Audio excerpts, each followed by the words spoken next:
Casey, I see you have power. No? Are you on a generator? Can you hear it? Yeah. Oh. Yeah, actually, that's not the generator. That's the generator that charged the battery for my laptop. Oh my gosh. And I'm in my unheated office, so apologies on the hat. Oh, wow. That sucks. We lost it for 4 days in Carlton. Oh, it's a long time. Mm-hmm. Yeah. But are you back on? We're back on now. When was it? It came on yesterday or the day before, the night before. But I've heard from a couple people out near the Wheatland area that they're like 10 days out, according to PGE apparently. So yeah, and it's funny, we're streaming live, and Commissioner Sterrett looks like she's ready to call us to order, but PGE just sent out an announcement that 90% of customers who are without power now will have power restored by tomorrow. We just don't know if we're in the 10%. Okay. Good morning. Good morning, everybody. I'm trying to get everybody on here, and hold on one second. Having some.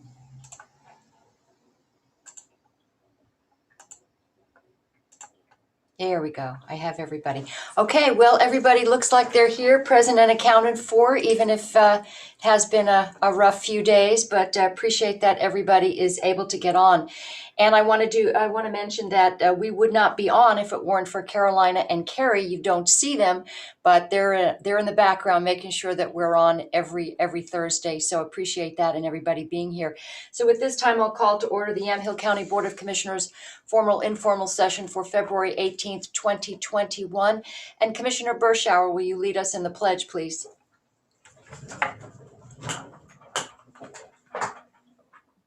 I pledge allegiance to the flag of the United States of America and to the republic for which it stands, one nation, under God, indivisible, with liberty and justice for all.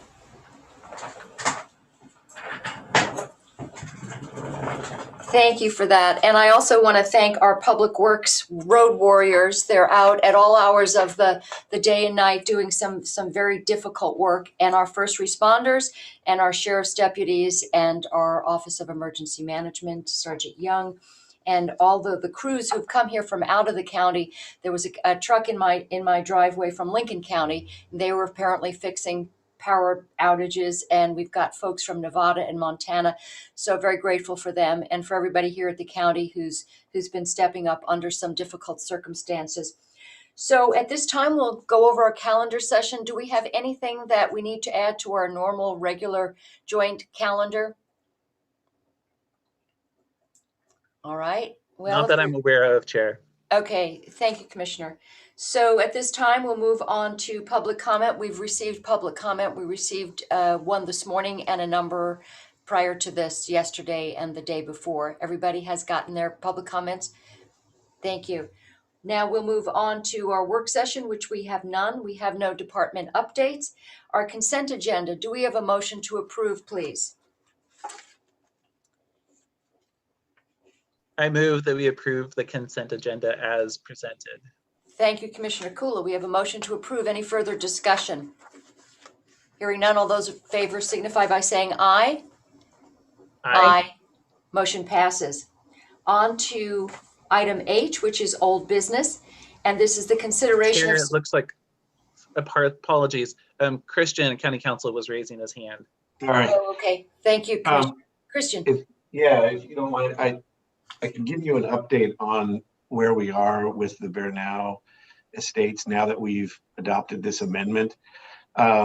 This was an amendment to our agreement with the state for that grant funding, and we'd been waiting on that amendment before we could complete our sub-agreement with Bernau Estates for that initial $150,000 grant.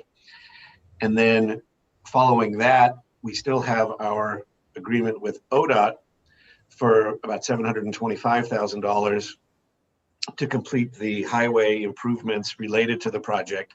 And then we'll also have a sub-agreement with Bernau for that same work. So this was the first step in what's going to be about a 3 or 4 step process here to get these other agreements completed. But I'm hoping that the only issue that was still open in our sub-agreement with Bernot for the $150,000 grant was the funding question that's now been fixed by this first amendment. So that one should go pretty quickly. I'm hoping that we can get that before the board. If we can get it signed by Bernot, we can get it to the board next week or the following week at the latest. And then we'll continue with the review and approval of the ODOT agreements after that. Thank you, Christian. Do we have a timeline on the highway improvements off 99? I don't know what that timeline is. This amendment extended the completion of the project through December of this year. So I expect they're anticipating it'll be completed by then, but I can check with Carrie to see if she has an update. My understanding is that much of this work has been done or has at least been started. These are reimbursement grants. And I do understand that they are working very closely with ODOT. ODOT's out there working with their contractors I don't know if they're overseeing is the right word, but they're consulting closely to make sure that the work that's done is done in accordance with ODOT requirements. And again, as reimbursement grants, we wouldn't be providing any of the money to Bernot until we've been able to confirm that the work has been done and it's been accepted. Thank you. By ODOT and others. So I anticipate, judging from this amendment, that they anticipate it being done by the end of the year. But if it's going to happen sooner than that or on a different timeline, I'll confirm with Carrie and let you know. Thank you, Christian. Commissioner Berschauer. Christian, thank you, Chair. Christian, so these are 2 separate grants, correct? They're not linked in any way? Okay. I don't believe they are linked. Okay. And so Bernot is paying for the road improvements on 99 and then we reimburse. Is that kind of the function of that? Yeah, they're working with ODOT and ODOT's engineers to perform that work, which will then reimburse to them through monies we've received from ODOT. So we'll pass that money through.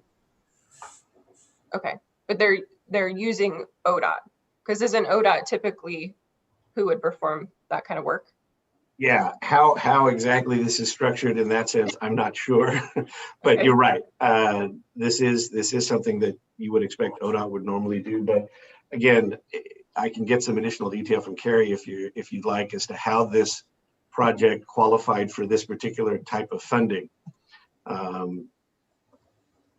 Okay, yeah, it'd be interesting to hear because it seems like that's typically a function of ODOT. So that's kind of strange that you'd have a private person, essentially paying for it and then getting reimbursed. But anyway, okay, thank you.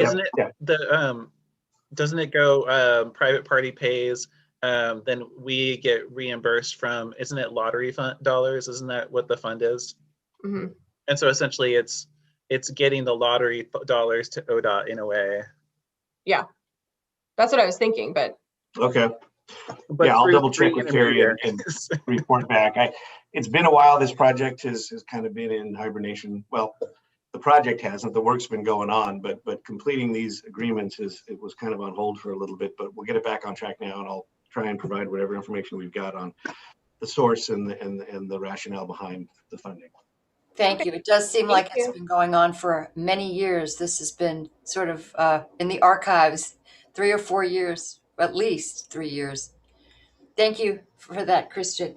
So we'll go to item H1, which is old business. Consideration of submitting a letter of support for the Community Paths Grant Bypass Trail and Hess Creek Bridge. And our apologies to Kat Ricker at CPRD because last time we had a very long hearing and they wound up waiting very patiently, and then we had to put this off until today. So hopefully Kat is with us, and I believe someone else from CPRD will be joining because we had a number of questions regarding the project. And as a little background, CPRD is applying for this ODOT Community Pathways Grant in order to fund the phase 1 of the Newburgh-Dundee bypass trail. And this has been a project that has been in discussion for a number of years. So is Kat here?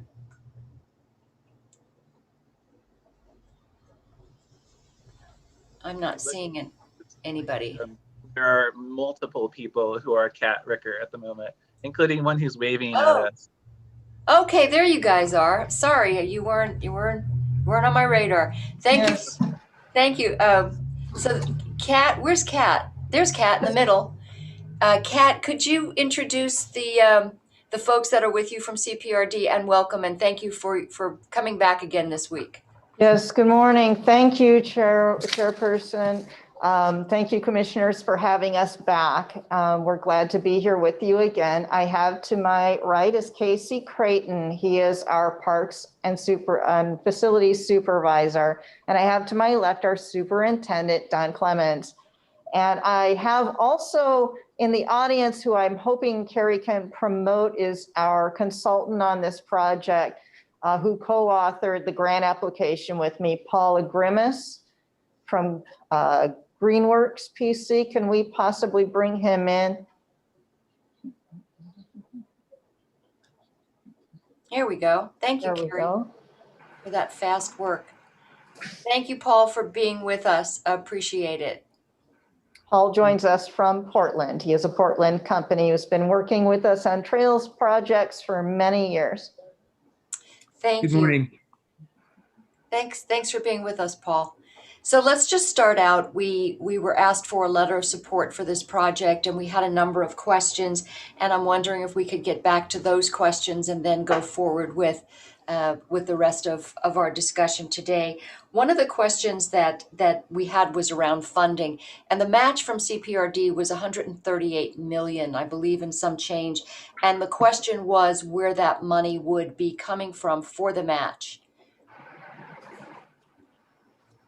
Chair, I think it's 1.38 million. 1.38? Okay, sorry. Yeah. Thank you for that clarification. Thank you.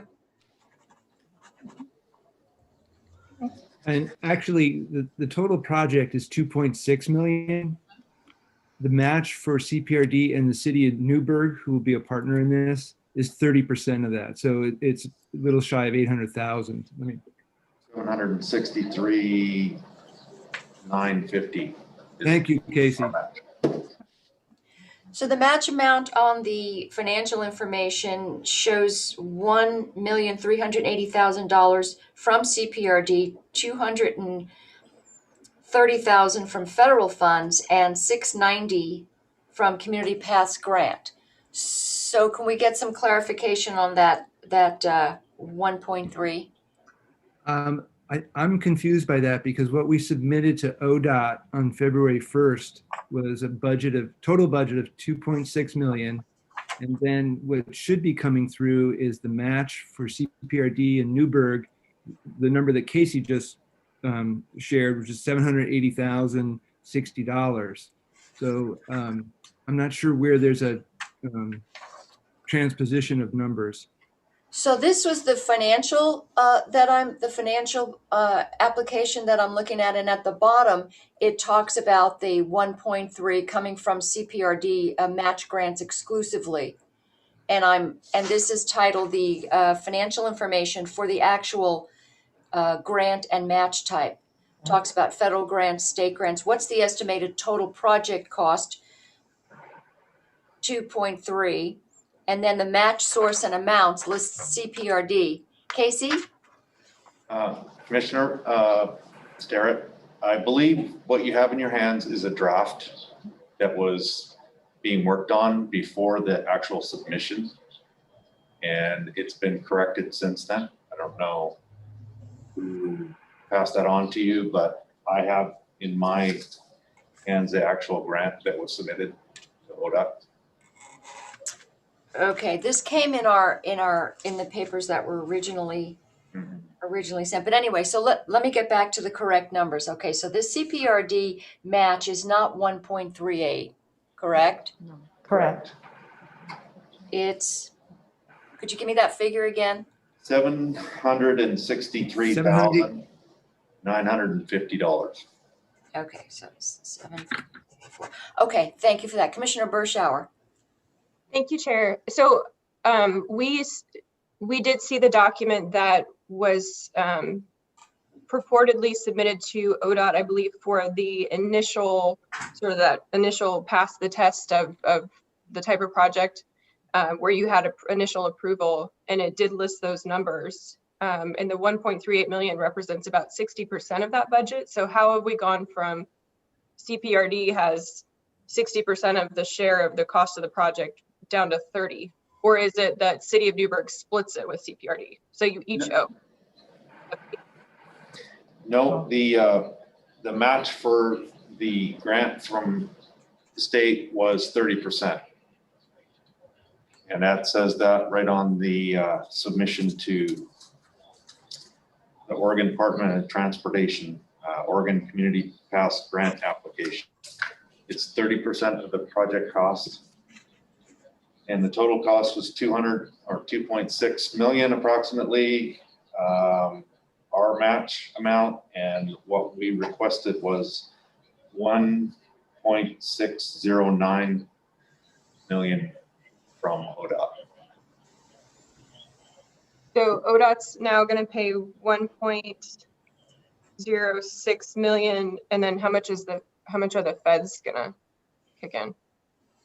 Well, that's just the state funded project estimate from ODOT.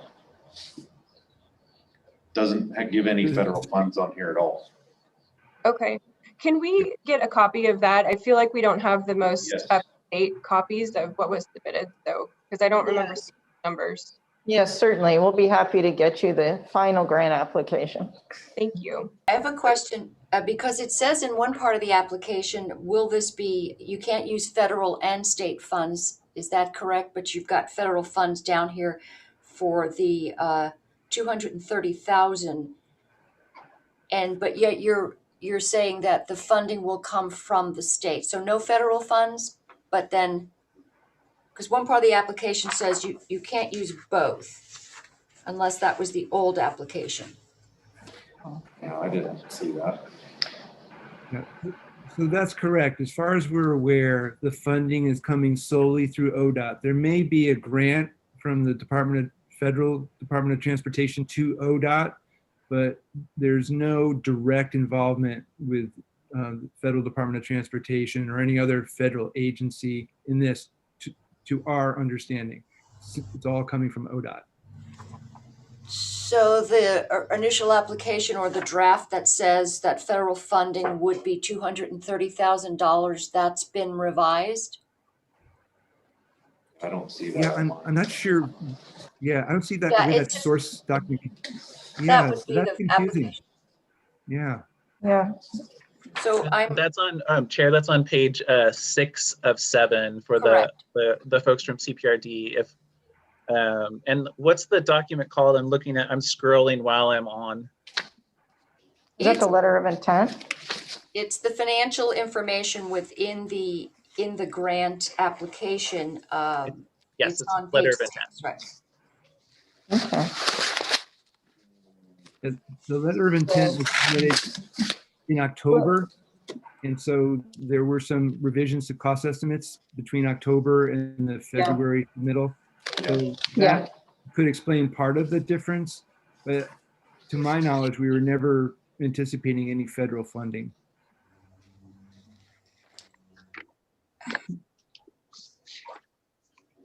So if they were on here initially as part of the calculation for the match source and amounts, community pass grant, 690,000, federal funds, 230, CPRD, 1.38. If that was part of the calculation to come up with the 2.3, how do we make up the 230,000 that were earmarked to be received from federal funds? I think we're using incorrect information, Commissioner. I think that's causing some of the confusion here, and I really am at a loss to explain why you have a document that's showing that, because that is not something that I understand nor CPRD understands. So you've put a real question in front of us that I don't have a good answer for. Commissioner Cooley, you have the document in front of you. It was under supplemental information, correct? Is that what this document, it came in with the supplemental information with the grant application. So, but you have the same document in front of you. I'm just trying to get sort of us all on the same page. And yes, Commissioner Kula. What I wonder about is as I'm looking at the document, which is the letter of intent from sometime in October, there's a section on types of grant, and then another section on types of match. And I'm not sure whether the team at CPRD has, I'm assuming that at least Kat has that document because it's signed by her. But it does include 230,000 of federal funds is on the match source. And Commissioner Bershauer has a comment too. Thank you, Commissioner. Commissioner Bershauer. Thank you. So the one I'm seeing, and I'm assuming we're all looking at the same one, but the one that I'm seeing, it was signed on November 13th of 2020, but the letter that was sent to us is December 17th of 2020. So it seems like it's fairly recent. And I don't know if something different was submitted in February, but that's quite a change in a matter of a month. So I guess I'm still confused as to why the numbers have changed so much. Well, I would hope that we could work with the final and actual application. And if we need to get you that, I can certainly do that. But there is no federal funding involved in this. And we do have hard figures for what we have submitted to ODOT that we are sharing with you. And I'd be happy to email those even now, if that would help clarify. That would be great. Maybe we could do that now, because it looks like we all have. I can certainly do that. Thank you. It looks like we all have the same information. Yes. Commissioner Kula, did you want to say something? No, I just, that sounds good to get it. Okay, thank you. Well, maybe what we could do is, while we're waiting for that, we can go ahead and ask some of the questions that we raised last time. And I had asked Kat what specific questions. See, because you have to know that we're reeling here from a decision that we made regarding a trail, where we learned from some mistakes that I feel that we made when it came to some of the issues that might come up in this grant application. I want to make sure that we've learned from our mistakes and we don't repeat them again. So the question that I had was, is this the bridge or the trail going to be impacting EFU land? And Kat wrote back and said no, that was not the case. So I just wanted to sort of put that issue to rest. Maybe Superintendent Clemens, you can address that question.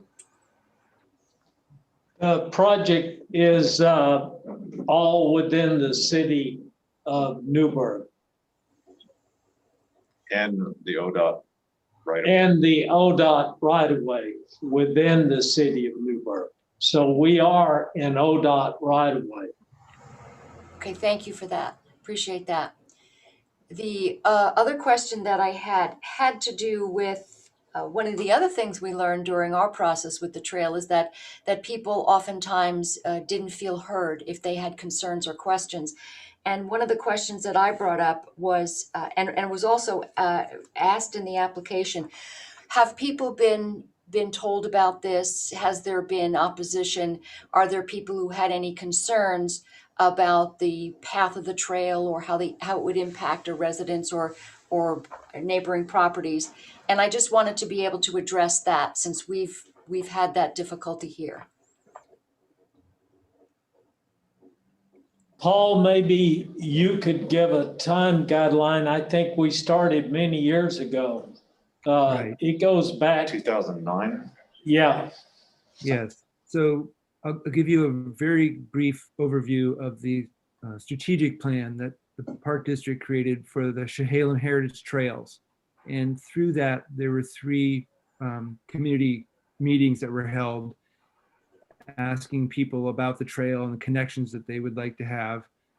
And one of the biggest priorities that came from those community meetings was people wanting a connection between Newburgh and Dundee. Uh-oh. And so this trail is the expression of many, many years of budget, there is additional public involvement that would be included at this point, because it's been many years since I was addressed on this. Thank you, Paul. Wanted to go back to that. I remember being at one of those meetings a number of years ago with some people from further out in Yamhill County who wanted to take a look at this trail sort of in juxtaposition to the project that was going on here, and they had some concerns and some questions. And I know that I brought this up prior CPRD meetings, that I was at one of those meetings and I asked some questions, and there were other people who spoke and asked some pointed questions. And then a number of months or years later, in looking at the minutes of that meeting, not only were none of us listed as having been in attendance, not to mention the fact that our questions and concerns were not listed. Now, to me, I don't want to ascribe any nefarious plans that you had to keep opposition off of the minutes, but I find that concerning in light of what we've experienced here, is that not only were none of these people, but a county elected official was not listed as being in attendance, and none of their comments. And so when we say, yes, we met with people and we heard their concerns, that is concerning to me.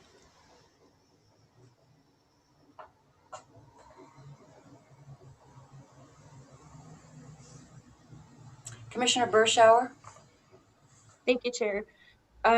So I wasn't at any of those meetings, but it seems like there's been a period of time that it's passed between when those occurred years ago and now. What kind of time frame are we looking at, roughly?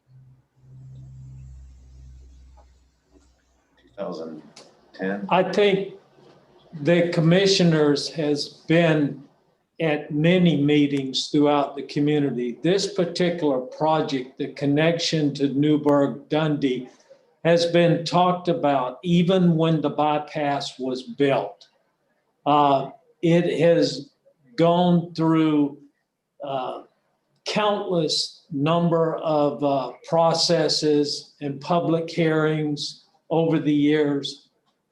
It's not a project that just come out of the blue that was put together. It's been around. We even met with the state parks back in the 80s at Shampooy, and we began to put this together. We not only have a strategic plan, we also adapted a master plan on this project. And there's been countless meetings on the pathways in those areas. The amount of opposition that we've gotten is almost none. As a matter of fact, we've gotten much more support than we've gotten opposition. Thank you, Superintendent. I do, perhaps if I could just go back and just reiterate my concerns about the fact that the opposition that you did have was not noted in your minutes. You actually put this on. And they were corrected when I brought that to your attention. They were corrected quite a while after that. So I hope you understand that we are very sensitive to the fact we're hearing people in our county tell us that they were not heard or their opposition was not registered during early discussions on the Yamhillis West Sider Trail. And here we have, and we've been very clear that we've done that. And yet we've heard subsequently that that's not the case. So you can understand my concern when I was physically at one of those meetings, and those who were opposed registering concerns were not noted. Let the superintendent respond. I think you brought up at a board meeting, and we did respond.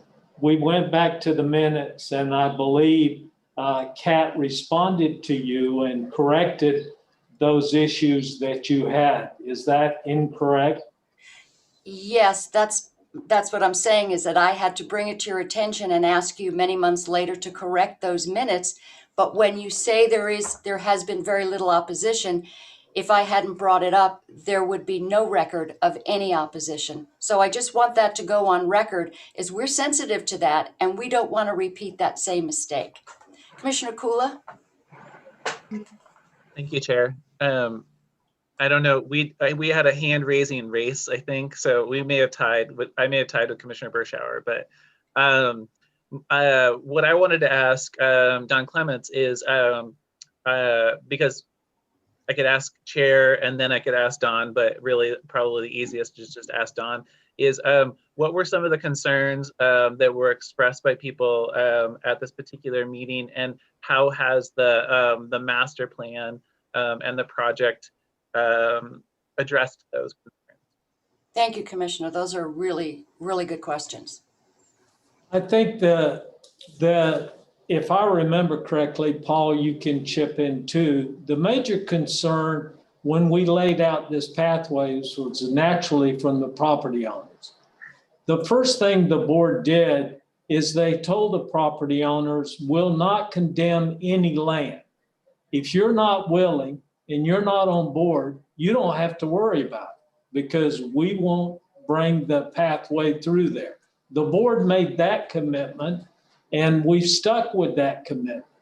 Since we laid out the trail, just to give you an idea, the one that goes down Hess Creek that we're crossing now, there were many property owners that said, we do not want to be part of this.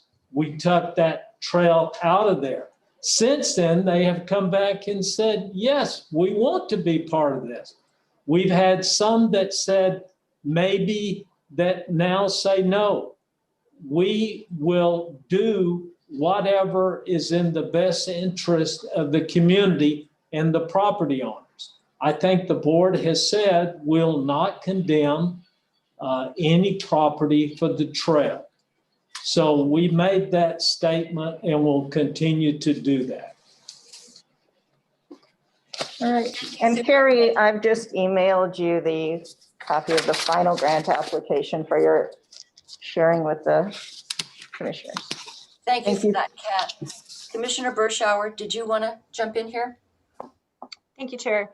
Commissioner Kula covered my first question, which was what was the context of the opposition. But I think even with the superintendent's answer, I'm a little concerned because it now seems like the trail plan is sort of lucid. You know, it can be moved or relocated based on property owner opposition, which is not really how you apply for a grant. I mean, it seems like it would need to be established where you would have everybody on board. So that's a little confusing.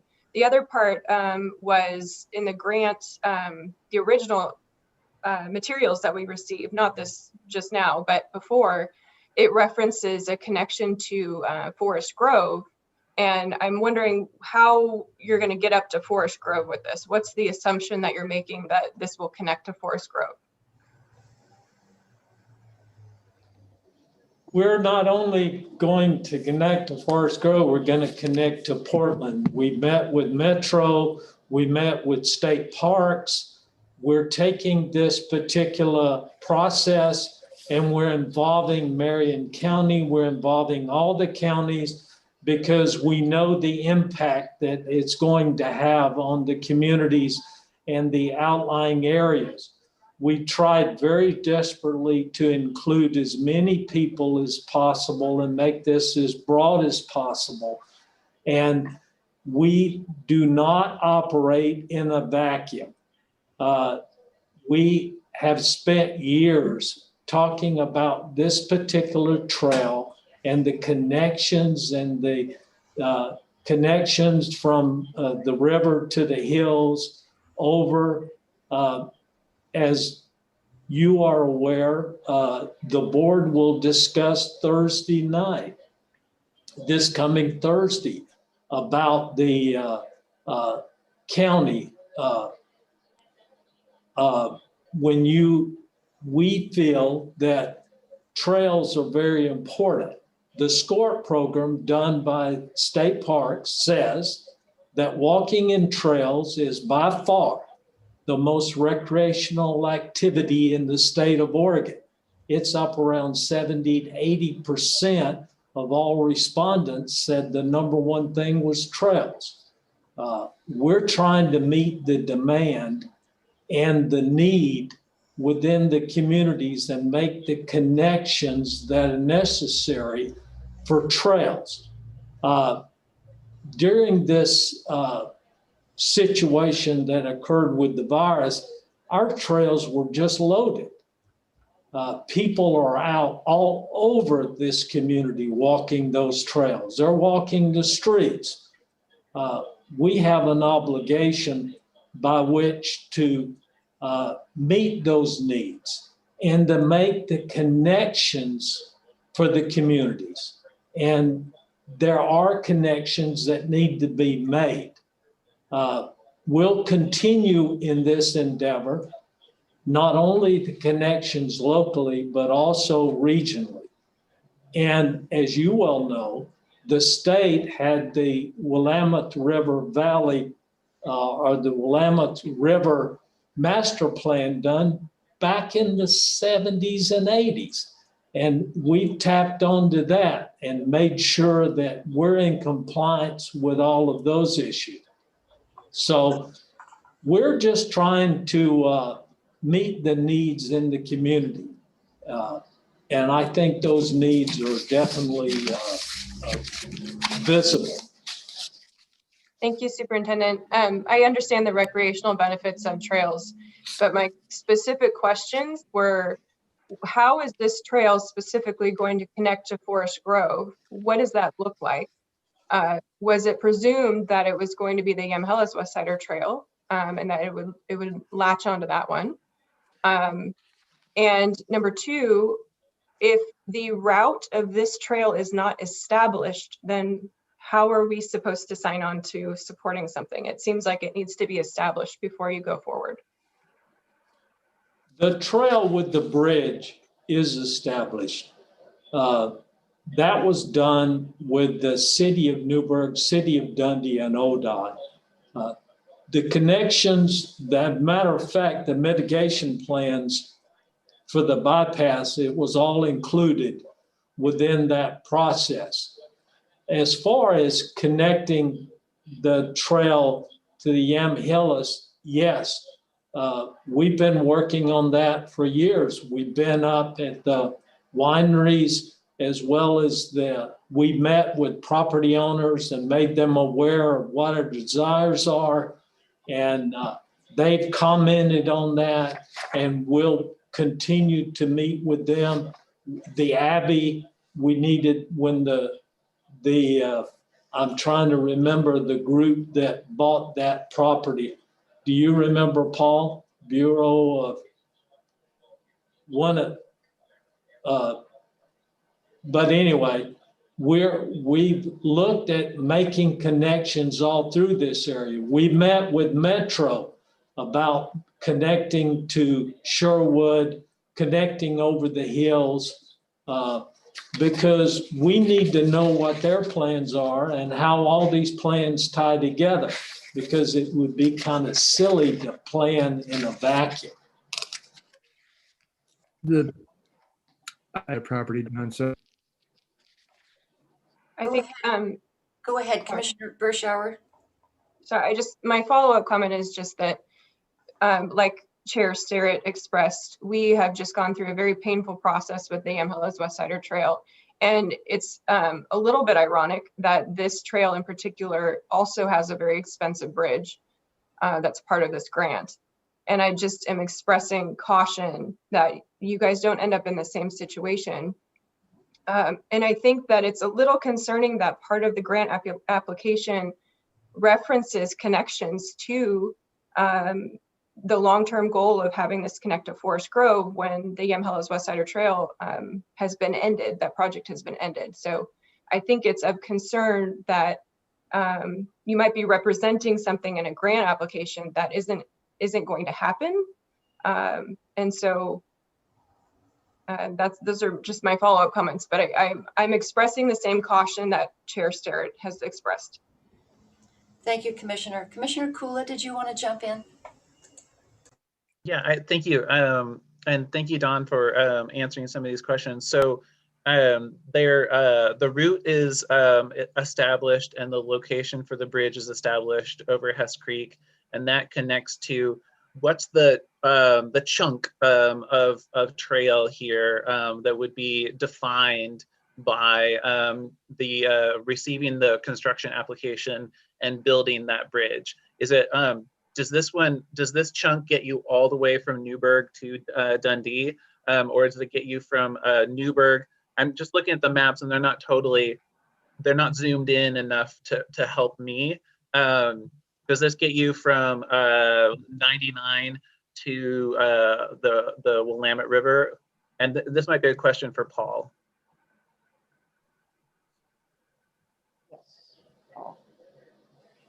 Paul's still. There you are. Or although at least for me, his connection is very audio connection is poor. Maybe the folks at CPRD could answer that one. Okay. There will be 2 bridges built on this particular. We still have Chehalem Creek that we need to expand. This particular project will connect the people in Newburgh to the Fred Meyer's and those shopping areas and stuff, which is all part of the city's plan. We've been meeting with the city of Newburgh and Dundee for years, and we're trying to plan all this and include ODOT. As a matter of fact, the bypass is still to be built, and we've been meeting with ODOT and the hospital as well as other organizations to develop the trail system. So it's just one of another bridge that we'll have to build across the Chehalem Creek. And also going to Dundee, there's one area we may have to build a smaller bridge. We'll probably build that in-house if ODOT will allow us, but we'll get there eventually. Okay, thank you. Thank you for those questions, Commissioner. I have a question, and I'll just go back to, we did receive, thank you, Kat, the updated documents. 6.3, item 6.3, and I don't want to belabor it, but I do want to kind of put this to rest. Identify any concerns that were raised in the public outreach process or that you anticipate, and how you anticipate addressing these issues. None of the concerns that, Superintendent, that you brought up, that people brought up regarding property rights or land in that area, none of them were mentioned here as if they were not. It says what concerns were raised, and none of those are mentioned here. And I once again want to call out that in not doing that on our end, we have to sort of do a mea culpa for that. I just want to make sure we're not seeing it happen again. So the 6.3, and maybe Kat, you've got the document in front of you, you could address that we didn't articulate what some people might have been concerned about. And Superintendent pointed out that nearby property owners brought up concerns and that CPRD addressed those concerns. I would have wanted to see that documented in an application, and it's not here. I think it's, They limit the character. yeah, go ahead, Paul. Yeah, Commissioner, I think I can answer that because, and I don't have the full application in front of me, but I think that response only allowed for 500 characters. That includes spaces. So that is a very condensed response. Yes, it is 500 characters. And we did mention our community open houses as well inside those. So in so doing, we're trying to convey communication that has gone on.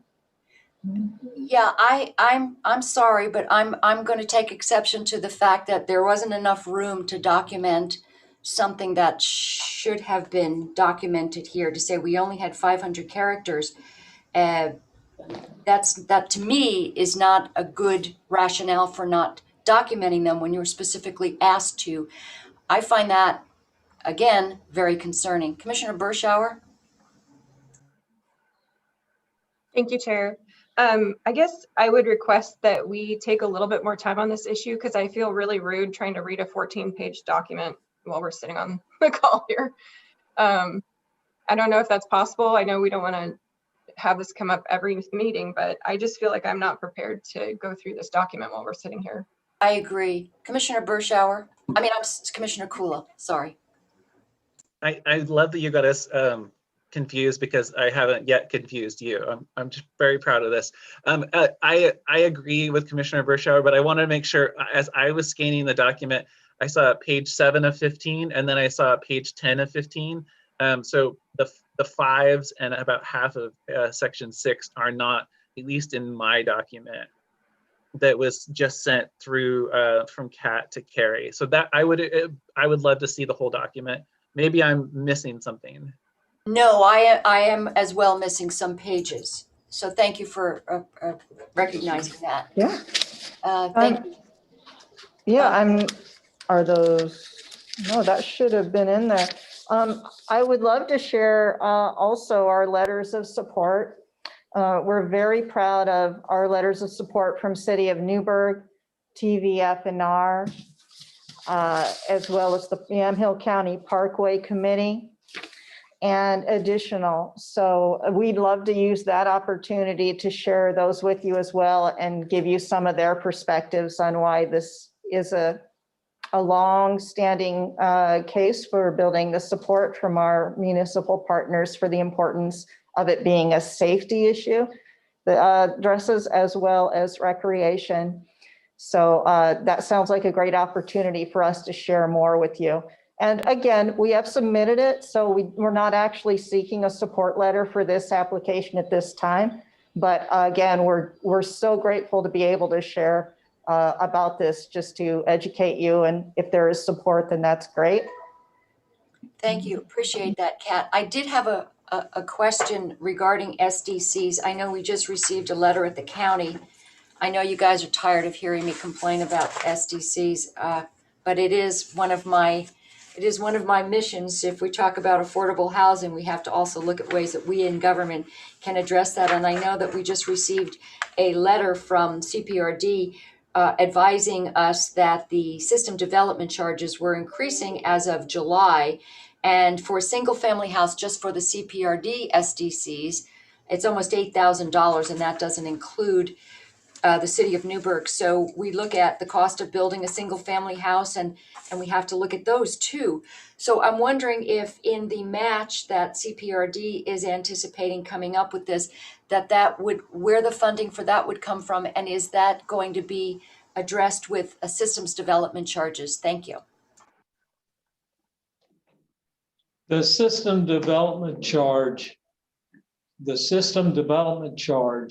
is calculated by methodology set out by the state of Oregon. We all have to do the same identical thing, which we went through. The trails was part of that methodology in that you come up with a cost estimate, which we had, and the trails were all part of that. To set up, the board of directors had 3 SDCs that they considered. The one was what I would call the dream. The second one was kind of taking all the dreams and modifying it. And the third one was just to meet the current level and the current level of service. And what they did is they chose to go with the lowest, which was the current level of service. So that's what they adopted in the SDCs. Thank you, Superintendent. Commissioner Kula, were you raising your hand? I don't know. I was looking at the document again as I was listening. So, okay. But Carrie Hinton did thoughtfully let us know that they were out of order. So I scanned down and I was able to read the pages that would have been 8 and 9. So I have a better sense now of what Commissioner Sterrett was actually talking about with the questions and concerns raised. And while I support this project, I do understand what Commissioner Sterrett is talking about. I would be concerned about condemnation of property, and it sounds like TPRD has taken that into account. And I wonder if on future applications associated with this trail, a few simple lines, and I'm not trying to tell you what to do, CPRD folks, obviously, is to say that concerns were raised about condemnation and private property rights, and we addressed it by doing X. I think that would, I'm not sure if that would be enough to ease the concerns of Chair Sterrett, but that would at least acknowledge the things that have been raised. And I appreciate that, Commissioner Kula, because that is exactly what we want to see, is just to be able to say, yeah, people were concerned, this is how we addressed it. And now there's a measure of confidence in that the concerns were raised, they were addressed. And I know that that would have helped us with the situation we had. That would have given us a measure of confidence that we did that. So I'm sorry, was Superintendent, were you saying something? Or maybe not. Commissioner Bershauer? Thank you, Chair. I must be still confused about where the money is going to come from this for the CPRD portion, this 780,000. Is there funds in reserve? Is there is it just the current operating level and taxing level that's going to pay for it over X amount of years? I'm kind of confused as to where the money comes from. The current SDC funds have over 2 million ending balance. So there's more than sufficient funds just in that one area by which to do that. In the general fund, we probably have an ending balance of over 2 million just in the general fund. So we have more than enough money. I think one of the things we've tried to pride ourselves in is developing stability and sustainability within our budgeting process. And I think over the years, we've done a good job of that, making sure that they're sustainable. Even when we build this, then comes in the operation, the maintenance, and the upkeep of all of this stuff. And we've tried to build in a system by which that can also be addressed. Okay, thank you. Thank you. Well, at this point, maybe we should plan on just coming back and wrapping this up. And I think this is really a good process anyway, regardless of whether or not the letter was needed for a letter of support for the grant application. But I think it's really good for us to get this information out there, because I do remember folks in Newburgh saying they didn't know anything about the trail that was on this end of the county. So I would love it if, when we do these types of projects, everybody in the county is given the information and brought up to speed on this. So I think this is a good thing overall, and I appreciate your devoting time to come and answer our questions. And so if we have consensus from the board, and if Kat and Superintendent and Casey and Paul can stick with us for another week and maybe just come back and we can ask some more questions and just get a better idea, because I think from what I've seen, this is a trail that makes sense because you're using the infrastructure from the bypass, and because it really does have so many components of what we like to see in a trail. So I'm encouraged by that, but I do have PTSD when it comes to these issues that were brought up, because it's divided our community over here. I want to make sure we don't do that again, at least not to be in any way complicit in dividing our community again. So I just want to get everything out on the table. I don't want any hard feelings. I don't want this to become politicized. I'd love to see projects like this happen where they make sense. So did anybody else? Commissioner Kula?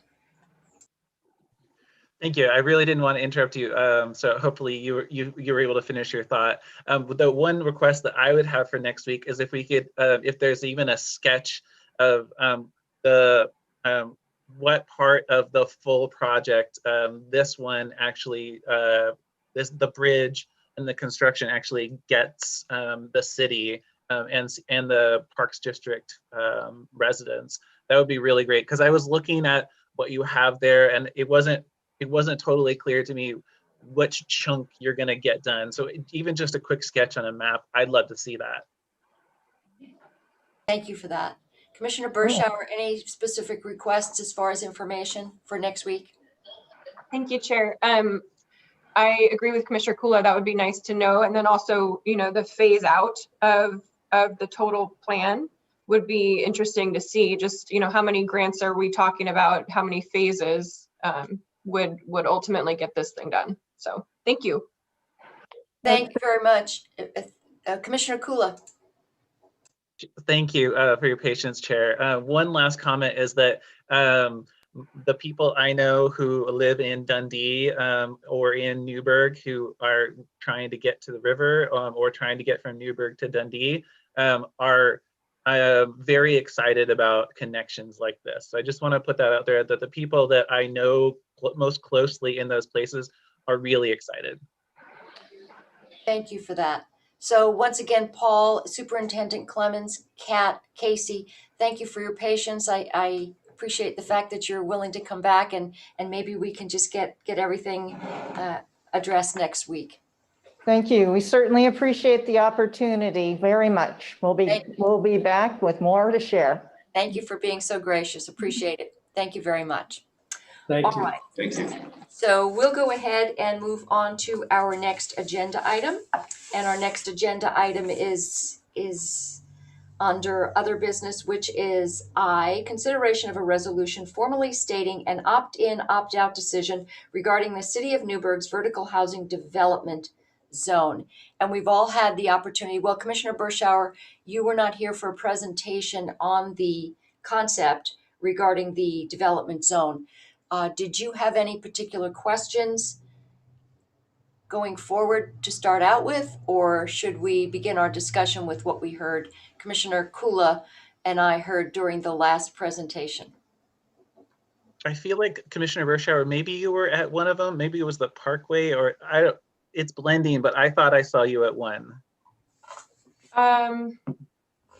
Is there a separate effort going on the riverfront where it's a different kind of urban renewal type of zone? This is a little bit different. This is Main Street area, downtown core, but I do have questions. But if you guys want to kind of give a brief overview of what you've learned, and that would be great. Derek Wharf is joining us. Our tax assessor, tax collector is here, and this is a really good, I guess the base code is that we are being asked as a county to either opt in or opt out of this in terms of a special district. What are we looking at in terms of dollars to the county? Derek, is that something you would know at this point? Well, thank you, Chair Sterrett and Vice Chair Bershauer, for the opportunity just to share my thoughts on administratively what the program is, what it's about. I'll start with clarifying there are two different initiatives in Newburgh. One is the Urban Renewal District. This is independent of that, although there may be some overlap down the road. That does have a lot to do, Vice Chair Bershauer, with the waterfront and a small piece connecting upward towards Newburgh. The vertical housing zone district that's been proposed is all about that Main Street corridor where you have 99 turning into two different one-ways as indicated on the maps. What I would say about the program in terms of, I'll start with the hypothetical and the fiscal impact, I guess, is a way to help you understand what could be. And I'd preface this with saying it all is very hypothetical depending on the type of improvements and the duration of the zone and that sort of thing. But to be clear on the mechanics of this is when the zone is designated and it has a zone sponsor, which will be the city, then the application for the zone comes to our office, barring any opposition in terms of qualifications, then it would be approved. And then at that point, over a period of time, projects would come to our office. They would need to be qualified projects. And without getting into a lot of the minutia of how you get a qualified project, the zone sponsor has some criteria, the zone itself has criteria, statute has criteria. And then it comes to our office and we do a final, yes, this checks all the boxes and this project can go forward. We don't approve or deny projects. We just ensure that they are qualified projects based on statute. Now, when that project starts, then we would give it a 10-year window. Well, first construction would be completed. So potentially someone could say, okay, I'm going to start a project. They get a couple of years, 2 years max to build a project. And then the tax abatement starts. And that's really where the fiscal impact would be for the county. The county is one district within the tax code area. The city of Newburgh, the school district, fire department, ESD, libraries, all those districts comprise that levy code. And so, you have to look at what is the tax expenditure per district within that code area. So our levy rate at 0.2557, whatever it is, that's just right off the cuff. I'm pretty sure that's right. It's it would be that component that would be potentially given up, if you want to put it that way. So to bring it full circle, the development goes in, and depending on how many stories it is, if it's a 2, 3, 4, 5, I guess technically 6, considering the ground floor is commercial, the amount of exemption that's applied to the project changes depending on how many floors it has. So each floor is worth a 20% or increases the exemption by 20%. If it's commercial with 1 story of apartments, 20% exemption on the assessed value. If it's 2, it's 40, 60, and the program caps at 80%. So worst case scenario is a 6-story mixed use commercial on the ground floor, 5 floors of housing. That would have an 80% exemption on the assessed value over 10 years. At the end of 10 years, the exemption goes away. This is barring any legislative changes, but that exemption would go away. It would become fully taxable at that point going forward. Now, the other thing to keep in mind is it's very project specific. So the tax abatement pertains to a single project and not the entire district.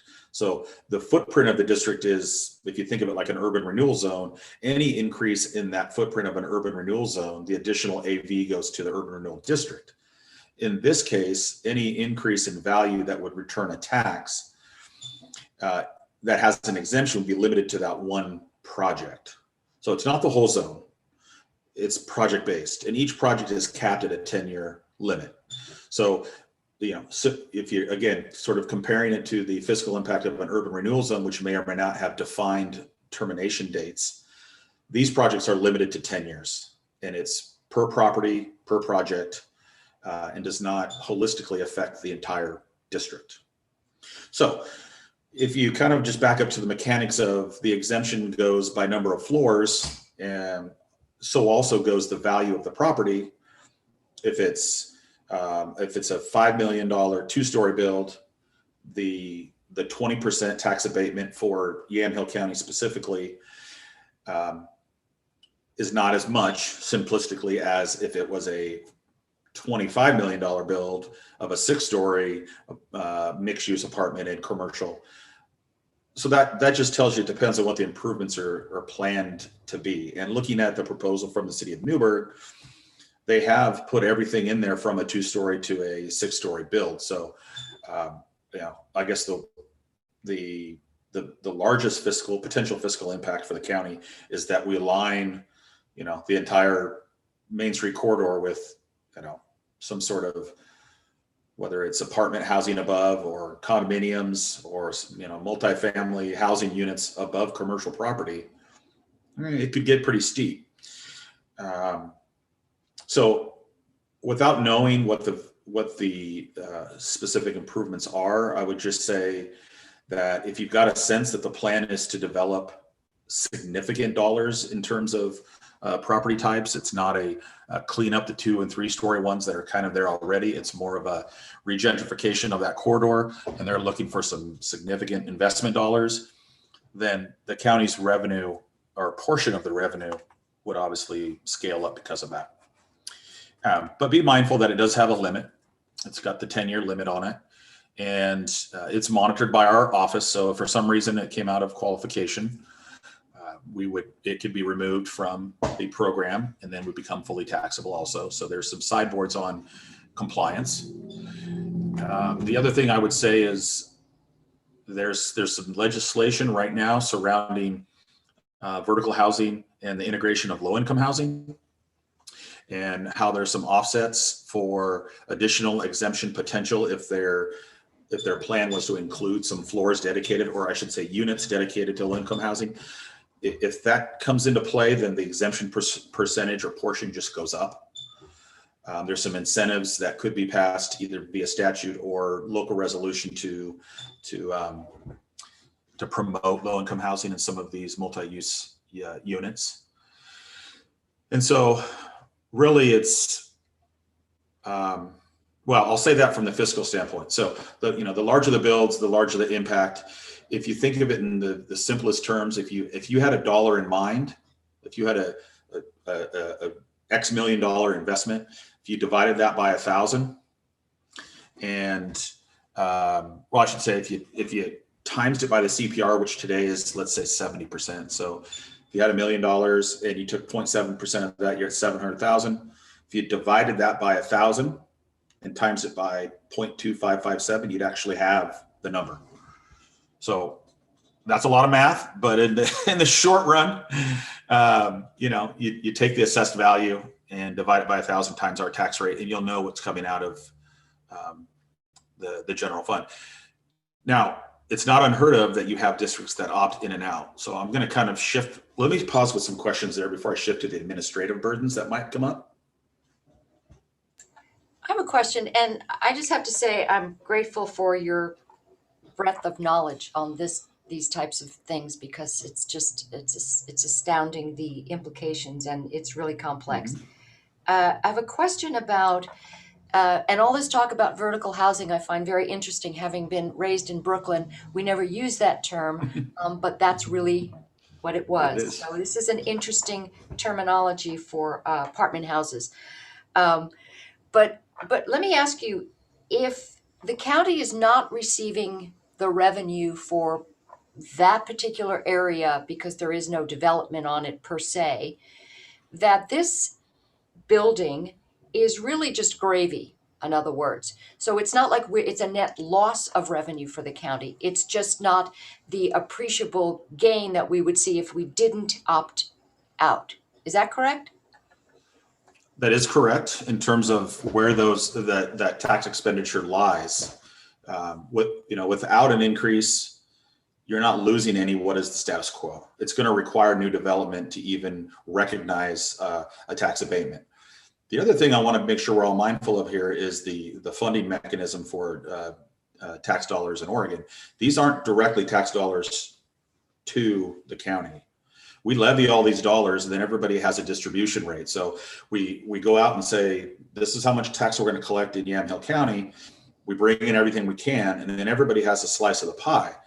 If you choose to opt out, there isn't a way for me to say, oh, they chose not to participate. So those dollars that would have been levied specifically on this project go directly to the county fund. They just don't get collected in the whole and then don't get distributed in the whole. So there isn't a one-to-one fiscal impact by opting in or out. It's just that the total tax base will be slightly lower.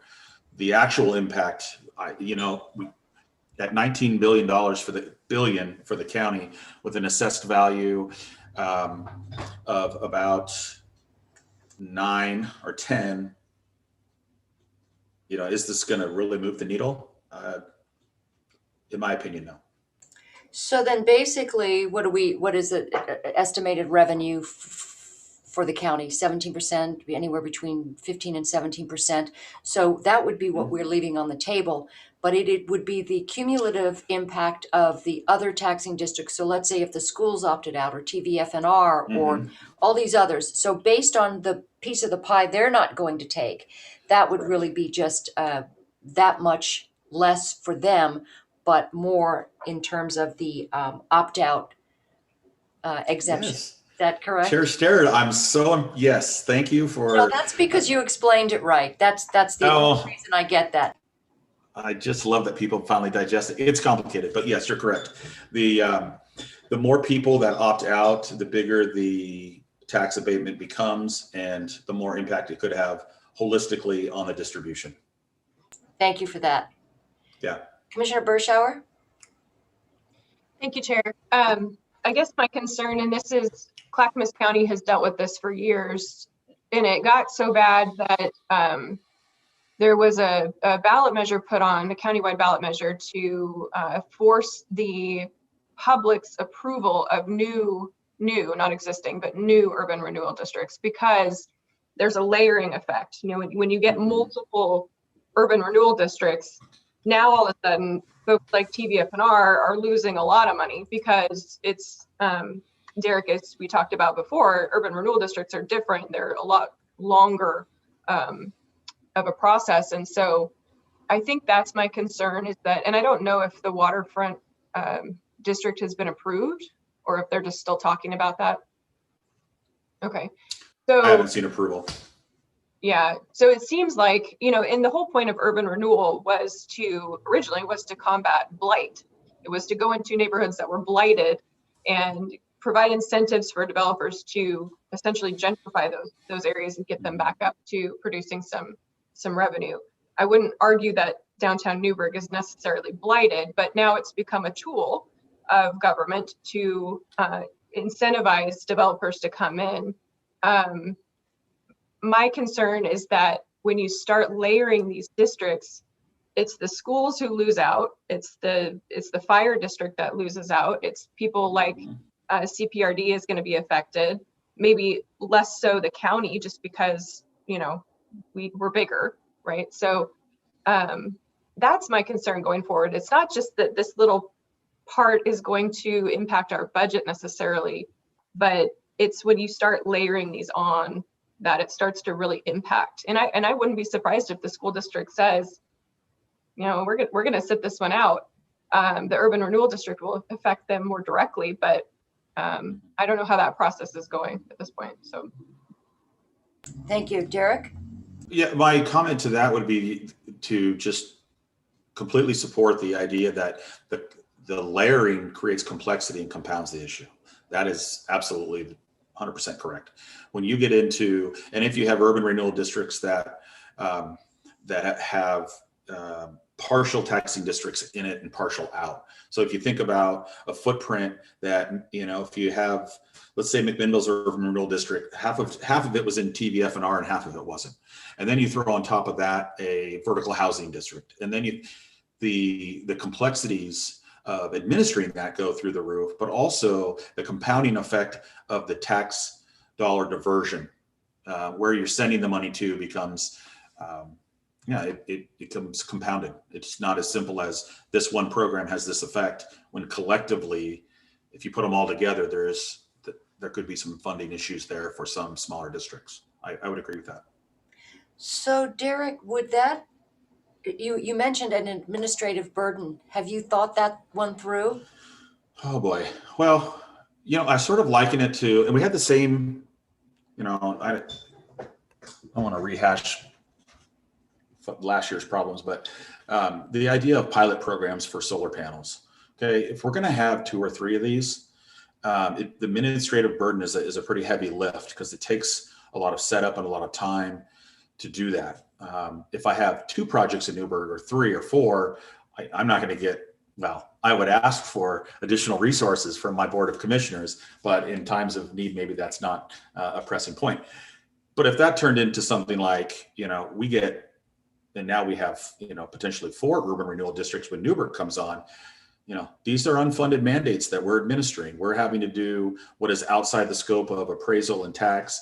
And now we're monitoring and making sure people are meeting different criterias and compliance issues. And I'm okay with this conceptually right now. I understand how it would work because it's a project based, it's a parcel based exemption. To Vice Chair Bershauer's comment about layering, if an urban renewal comes in on top of this, that's going to be a little more complex. lot more complex. But as it sits now, if everybody opted in, I'm good. Administratively, I wouldn't ask for any sort of consideration from my office. If we had 1 or 2 districts opt out, and then I'm treating not only that footprint like different taxing districts, because you have within that footprint, you have some people who are in and some people are out. But then at the project level, I've got to say, wait a minute, this project is worth X. And of this project, these 2 districts opted in, these 4 opted out. That becomes logistically a problem. And not a problem we can't handle, but is it worth it? Is it worth it? I would just, in your policy making decisions, just note that the more that opt out, the more complicated it gets, the more administrative work we'll be doing. And that's not to move your decision. It's just to say it's something to consider. I appreciate that. I mean, you're the one who's going to be sort of left holding the bag if based on whatever policy is decided on. Commissioner Bershauer. Yeah. Thank you, Chair. So I think we've had TVFNR say that they're going to stay in, but we don't know about the other taxing districts at this point. I read that in the report from that was handed out. I don't know that for certain. I did hear that TVFNR was going to stay in.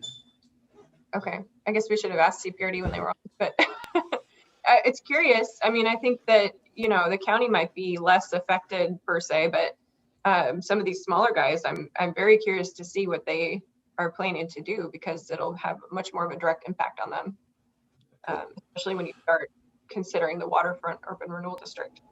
Do we have a timeline on when we need to opt in or opt out? Is there a hard deadline on this one? Yes, per the letter from the Newburgh, it's they're hoping for within 30 days upon receipt of this request, because I believe the city of Newburgh they're going to be doing a public hearing, or they have some process associated with the city, so they're asking that for 30 days. So, and looking at it, I have some questions for Christian, because we don't really have a prepared resolution to act on. So I'm not even sure, I think it depends on the direction, or if there's questions, we could invite the city of Newburgh to attend a future session if there's specific questions for them. And then also give Christian some time to, for his office on whether or not we need to prepare some kind of a resolution in either opting in or opting out. I'm not sure what that's going to look like. So. Yeah, Christian, thank you, Ken. Yeah, I will check into that. I'm not sure that any particular document is required. I suspect what they're looking for is just a formal action by the Board of Commissioners to decide one way or the other. And then that will be in the record. But I will confirm that. And if we need to have a more formal document, it wouldn't be in the form of a resolution, it'd be a board order.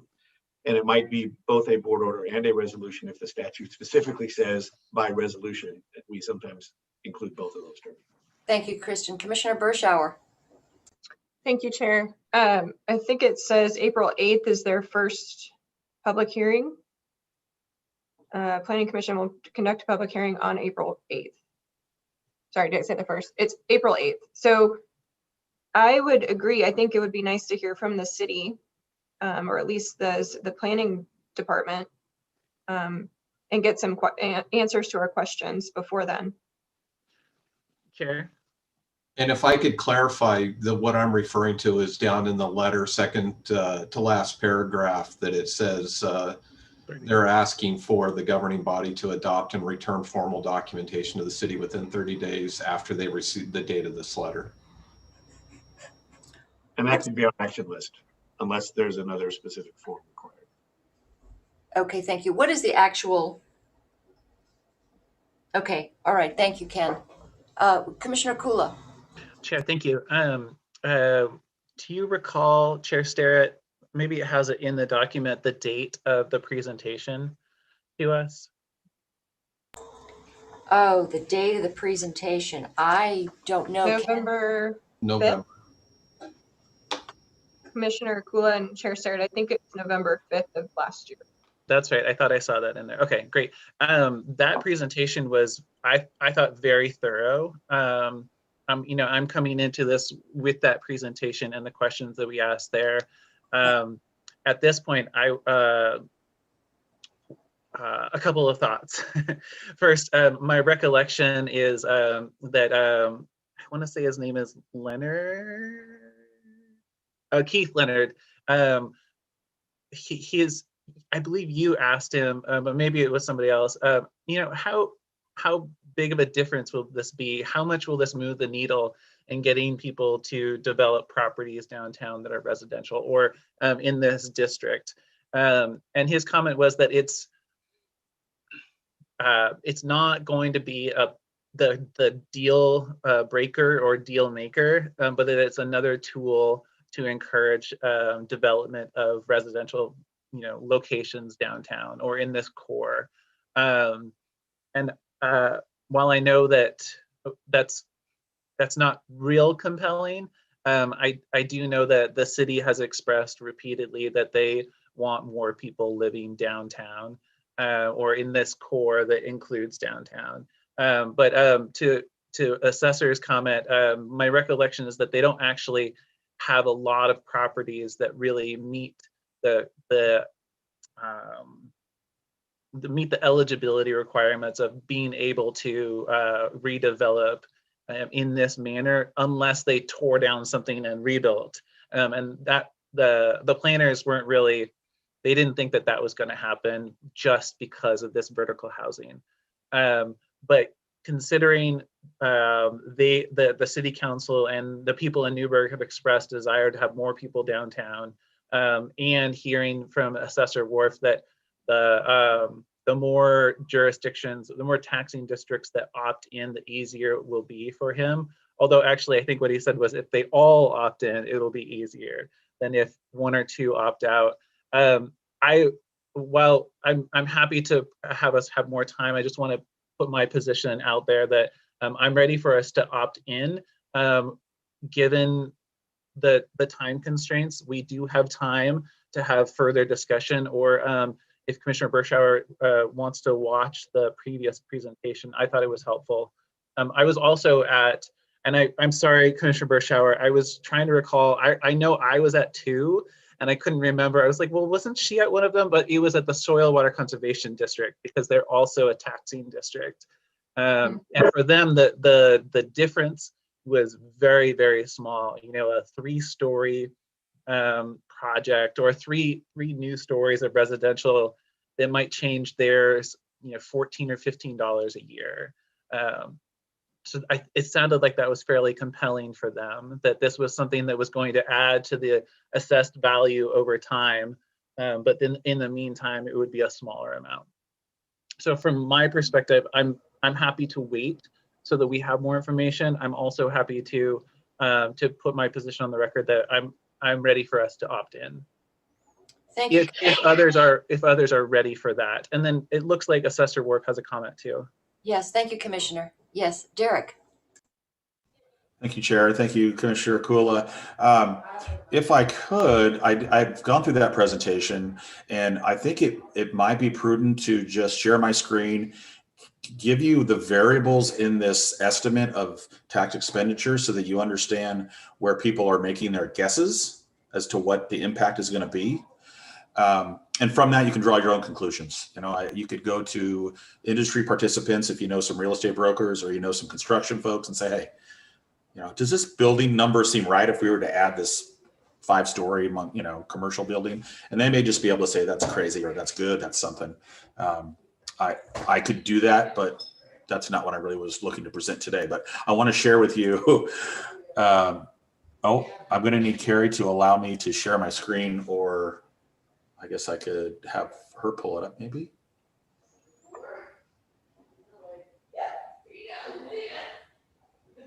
And while we're waiting on that, I can clarify. It appears under the statute that we are required to give the city the notice of whether or not we're going to opt in within 30 days of having received the letter, which was February the 9th. So if we were not to take action today, it would need to be either next week or the following week in order to stay within that 30-day time. Thank you, Christian. It looks like Carrie has made me eligible to share screens. Does everybody see this? Thank you. Is there a way to enlarge that, Derek? I will do what I can. Well, Oh, that's about as big as I.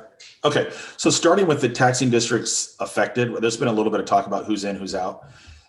This first list right here will tell you who's in and who's out. If you don't know already, it's the big players.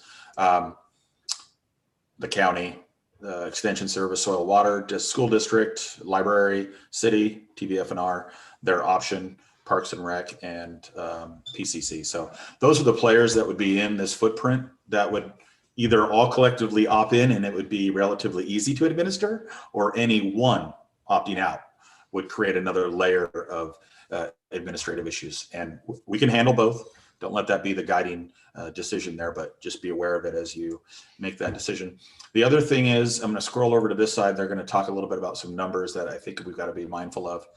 And one is, all of their estimates include no low-income housing equalized floors.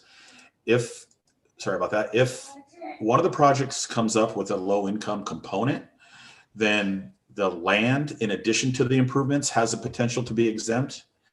So you could get a compounding exemption that would be significantly more than just the improvement, not significantly, could be comparably as much, which collectively would be more, obviously, than if you just did the improvements. So everything they're showing in their estimates includes no low-income equalized floors, which could change the dynamic a little bit. There's an assumption made over here called it's the change property ratio. So in short, you take RMV, whatever our appraisal department deems it's worth, you times it by that number. We kind of went over this, divide it by 1,000 times our rate. All that's done in this workbook. This building improvement value is an estimated value. So what they're saying in this column here, do you guys have the page number for this, by the way? It's 48 of 54 in the presentation, if you just want to take note of it for later. The building improvement value is a significant hypothetical. Okay, if the building is $4 million, then your tax expenditure is probably maybe 90,000. If the building becomes 20 or 25, then you can just kind of scale it up from there. It's they're relative in that aspect. So the improvement amount is an estimate. The 80% is drawn from the number of floors. We kind of talked about that. If it's a 5-story with commercial, it's 80, and then it goes down to 60, 40, 20. 80 is the cap, 20 is the minimum. So there isn't anything other than those two.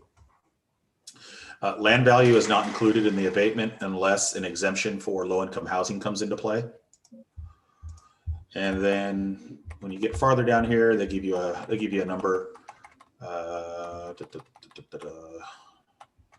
So they're saying, 70,000 over 10 years would be the county's. Again, I want to reiterate that 70,000 that the county's permanent rate would have levied, collected, put in the general fund for distribution. So, again, moving the needle, at 146 million collected this year, probably by the 10 years from now, it's more like 185 million. I'll let you guys chew on that, but that's the mechanics. So those are the districts. The estimate is on the improvements.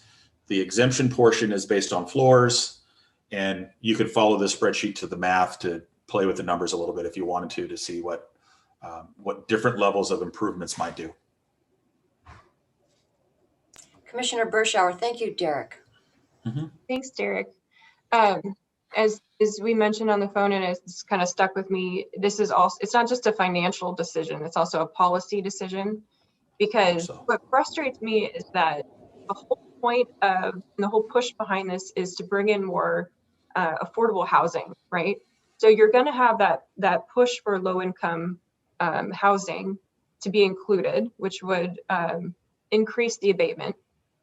But how affordable is it really? I mean, this doesn't just operate in a bubble. You have SDC fees that are outrageous in Newburgh.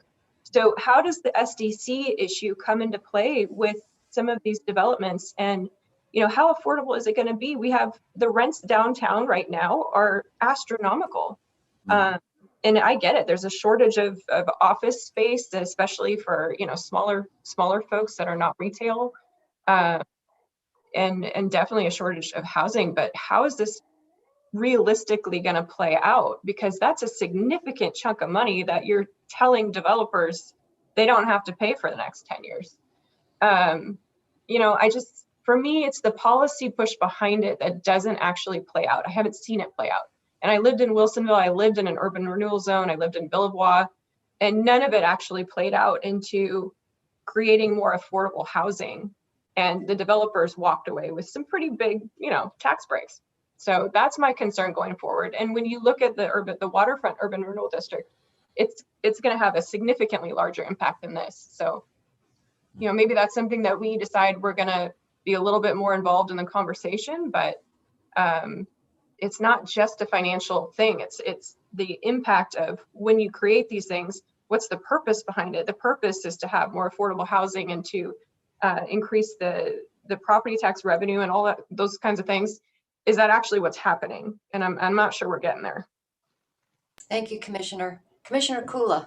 Chair, if I may, the purpose of, as far as I understand from both the presentation twice and then from this letter, isn't actually affordable housing. That component was put in there in a note, and Assessor Worth added that as a consideration, but that is not the intent of this. The intent, as far as I understand, based upon reading this and the two presentations, was housing downtown and incentivizing housing downtown by developers.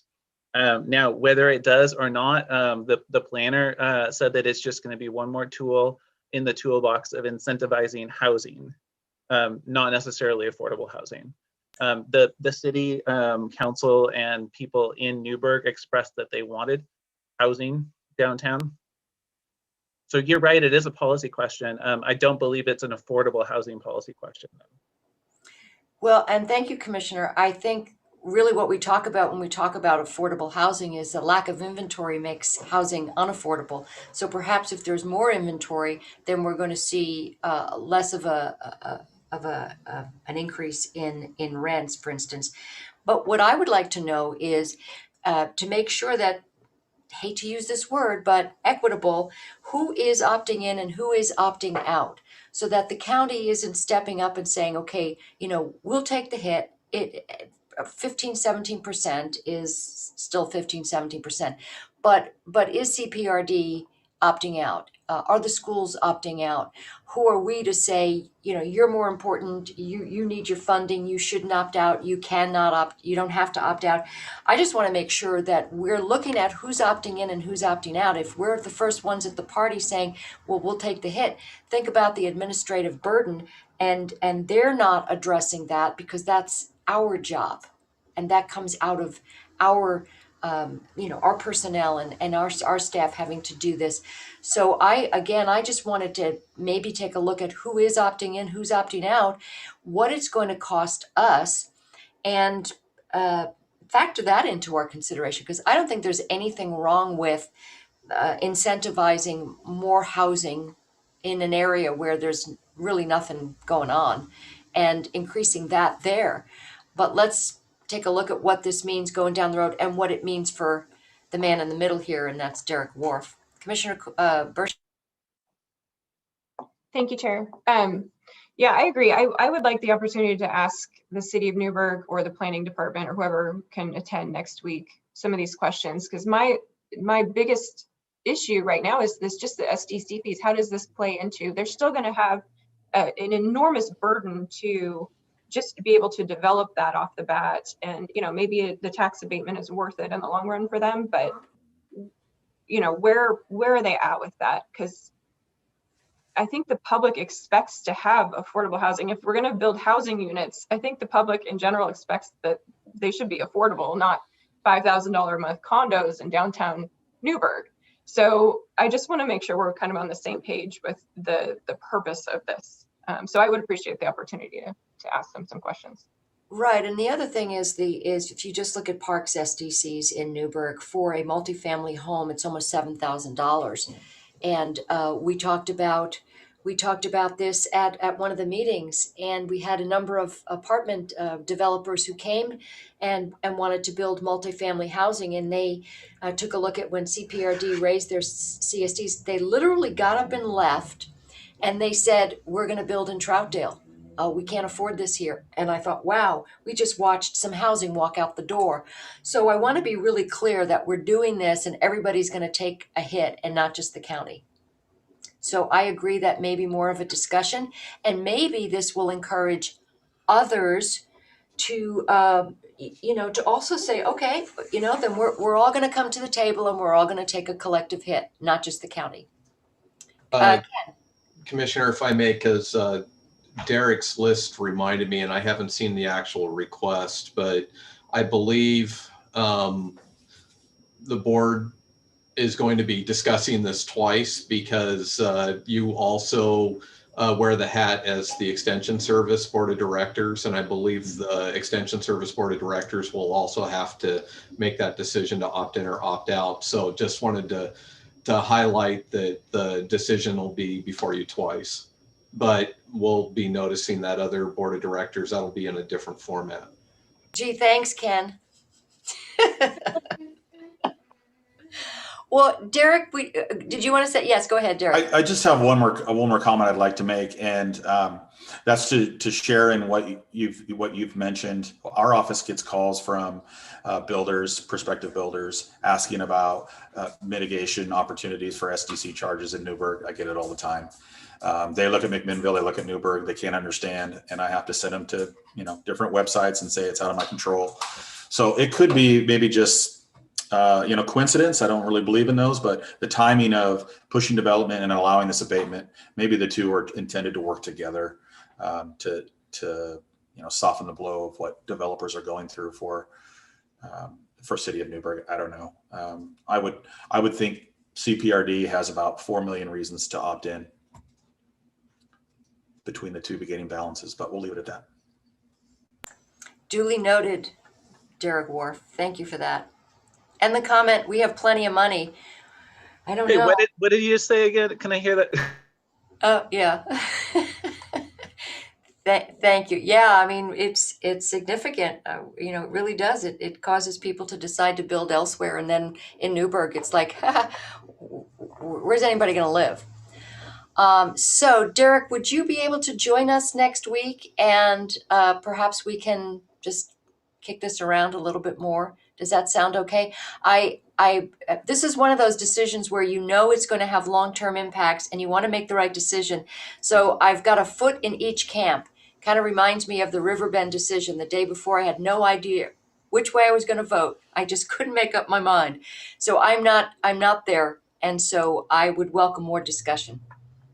Sure. And is that next Thursday at 10 general again, or is it a different meeting? Ken was mentioning different meetings maybe. No, if you could join us, we have this party once a week on Thursdays at 10 o'clock.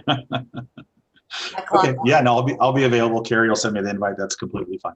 Thank you for the time today. Thank you. I appreciate your information. And commissioners, you asked some really good questions. So thank you very much. Derek, we'll see you on next Thursday. Thank you. Thanks. All right, so Commissioner Bershauer, did you have, or were you saying goodbye to Derek? Okay, thank you. So we have two issues that we have kicked the cans of those issues down the road till next week, which is so much easier when you don't have to make a decision, right? So, okay, thank you, commissioners. It just means there's more time to think about it. I know. I appreciate that. I feel, well, sometimes it makes it more complicated and more nuanced the longer you look at it.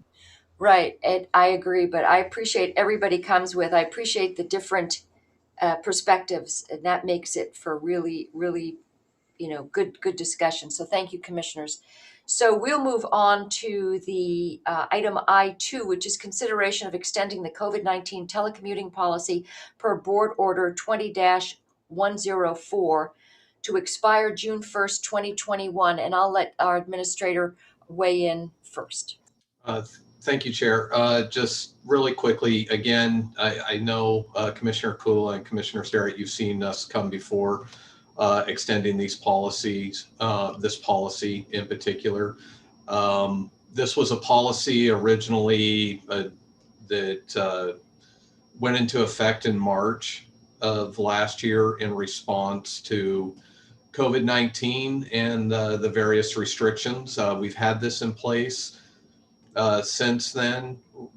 I still believe there's a need to continue with this based on our current risk levels. We need a means to, and I just want to highlight, because I know sometimes there gets to be confusion around this, because I get questions both from department heads and elsewhere. This isn't necessarily, this is not an order that is telling departments to telework. This is a means for effectively being able to allow and administer telecommuting. And so right now, under the current restrictions we're at, most of our offices are closed, except for those offices that we cannot close the doors. It's not feasible to close the doors. And so with this policy being in effect, this allows departments to effectively manage and administer a teleworking policy. We don't have a long-standing or a permanent telework policy. Teleworking was new to Yamhill County, probably like a lot of other businesses across the country, you know, that historically has not done a lot of teleworking or telecommuting until this pandemic. And we still have a large number of employees that are teleworking and are doing so effectively. You know, there's a lot of lessons learned ever since this went in, and we're learning as we go. But again, with a lot of the question marks around, you know, when are schools going to reopen, the current restrictions, adhering to OSHA guidance and the OSHA rules, you know, this is a policy that we need to have in effect and continue to have. And what I did is, before at first we were renewing it in 30-day increments. Then we started going to more 60 days. I think the last one was 60 days. For this one, I'm asking for it to remain in effect until June 1st.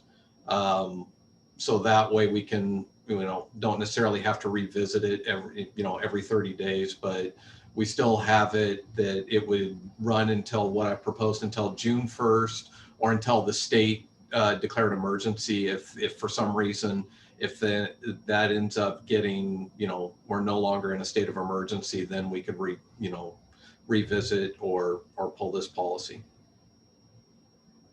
Happy to answer questions. Ken, thank you for that.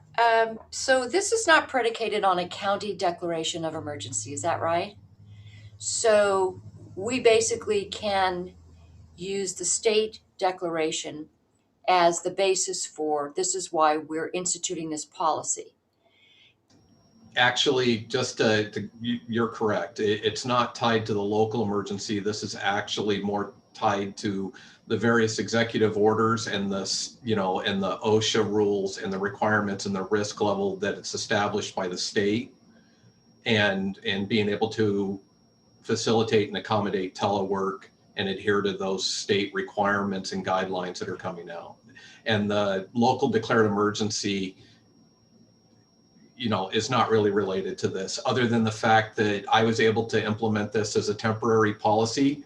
I was able to institute this under the local, I was able to do this, and then I brought it back for ratification by the board. But this was one of the temporary policies that I did issue under, you know, because under the local declared emergency, it allows for the county administrator to implement policies as needed, subject to ratification by the board, and this fell under that category, but only in process. You're muted, Chair. Thank you, Commissioner. Going forward, if we look at the OSHA rules, which the temporary rules, which are in the process of becoming permanent, it sure looks like, that would mean that all of our work environment needs to be re-engineered, and our policies does this need to go into effect permanently? Because if you look at some of the OSHA rules, they're pretty stringent as far as what we need as employers to put into place to have people back at work. The only hesitation that I have about turning this into more of a permanent policy is because it was adopted and implemented as part of a temporary telecommuting policy in response to the declared emergencies at the state and the restrictions and executive orders that came down from the state.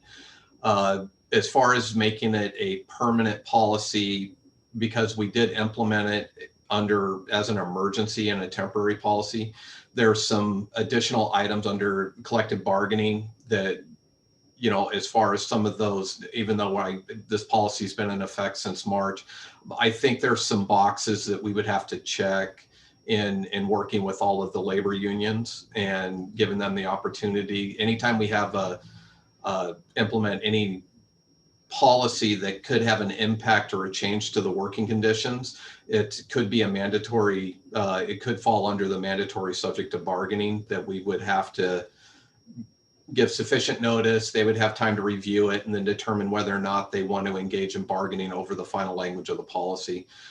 So that's why at this point, I'm recommending that even though if the new OSHA rules, and if it looks like that we want to start considering doing some form of more of a permanent telecommuting policy that's not necessarily tied to COVID, I think that would be a separate discussion than implementing this, which is why I'm recommending that we just extend it at this time. Thank you. Thank you, Ken. Commissioner Berschauer, did you have a comment on this? Thank you, Chair. I'm a little bit frustrated because it seems like we've, as a county, have kind of been locked down since last March. And I called some of my fellow commissioners in other counties, and Polk County, for instance, they declared an original declaration, emergency declaration that was for that first 2 weeks, which is kind of what we did. It was good through March 31st. And then they extended it once and then never extended it again. And their folks are back to work. The only instance where they have telecommuting is where, employees might be sharing a cubicle, so they're way too close. They can't social distance 6 feet, so they're prioritizing certain staff stay home and telecommute. Marion County never closed. They never had an emergency declaration. They've been open to the public this whole time. What they've done is put in particular safety precautions that are compliant with CDC guidelines, as well as some of the OSHA things that have come out. And they're holding public meetings. The BOC is meeting in public. They have public testimony coming in. They have hand sanitizer coming out of their ears. But my frustration is that how are we so different here in Yamhill County that some of these other counties have stayed open, and they're open to the public, and their departments are open to the public. Polk County is encouraging the public to make appointments if they have to come in for, a CHL renewal or whatever. But Marion County, just they're tracking some basic information of the public that comes in to meet with specific departments, and then that's good. They're good to go. So that's kind of my frustration over extending these. Now this would be a 7th time. And we've seen our numbers shifting downward. I'm hopeful that we'll actually move down to high level this next time. So I really think that we need to be expressing an attitude of, hey, we're going to start getting back to normal here, getting back to work. And how do we do that safely? How do we protect our employees and make sure we have the necessary precautions, but send a message that we're all kind of getting back to work. I mean, if teachers and students can go back to school, schools are opening.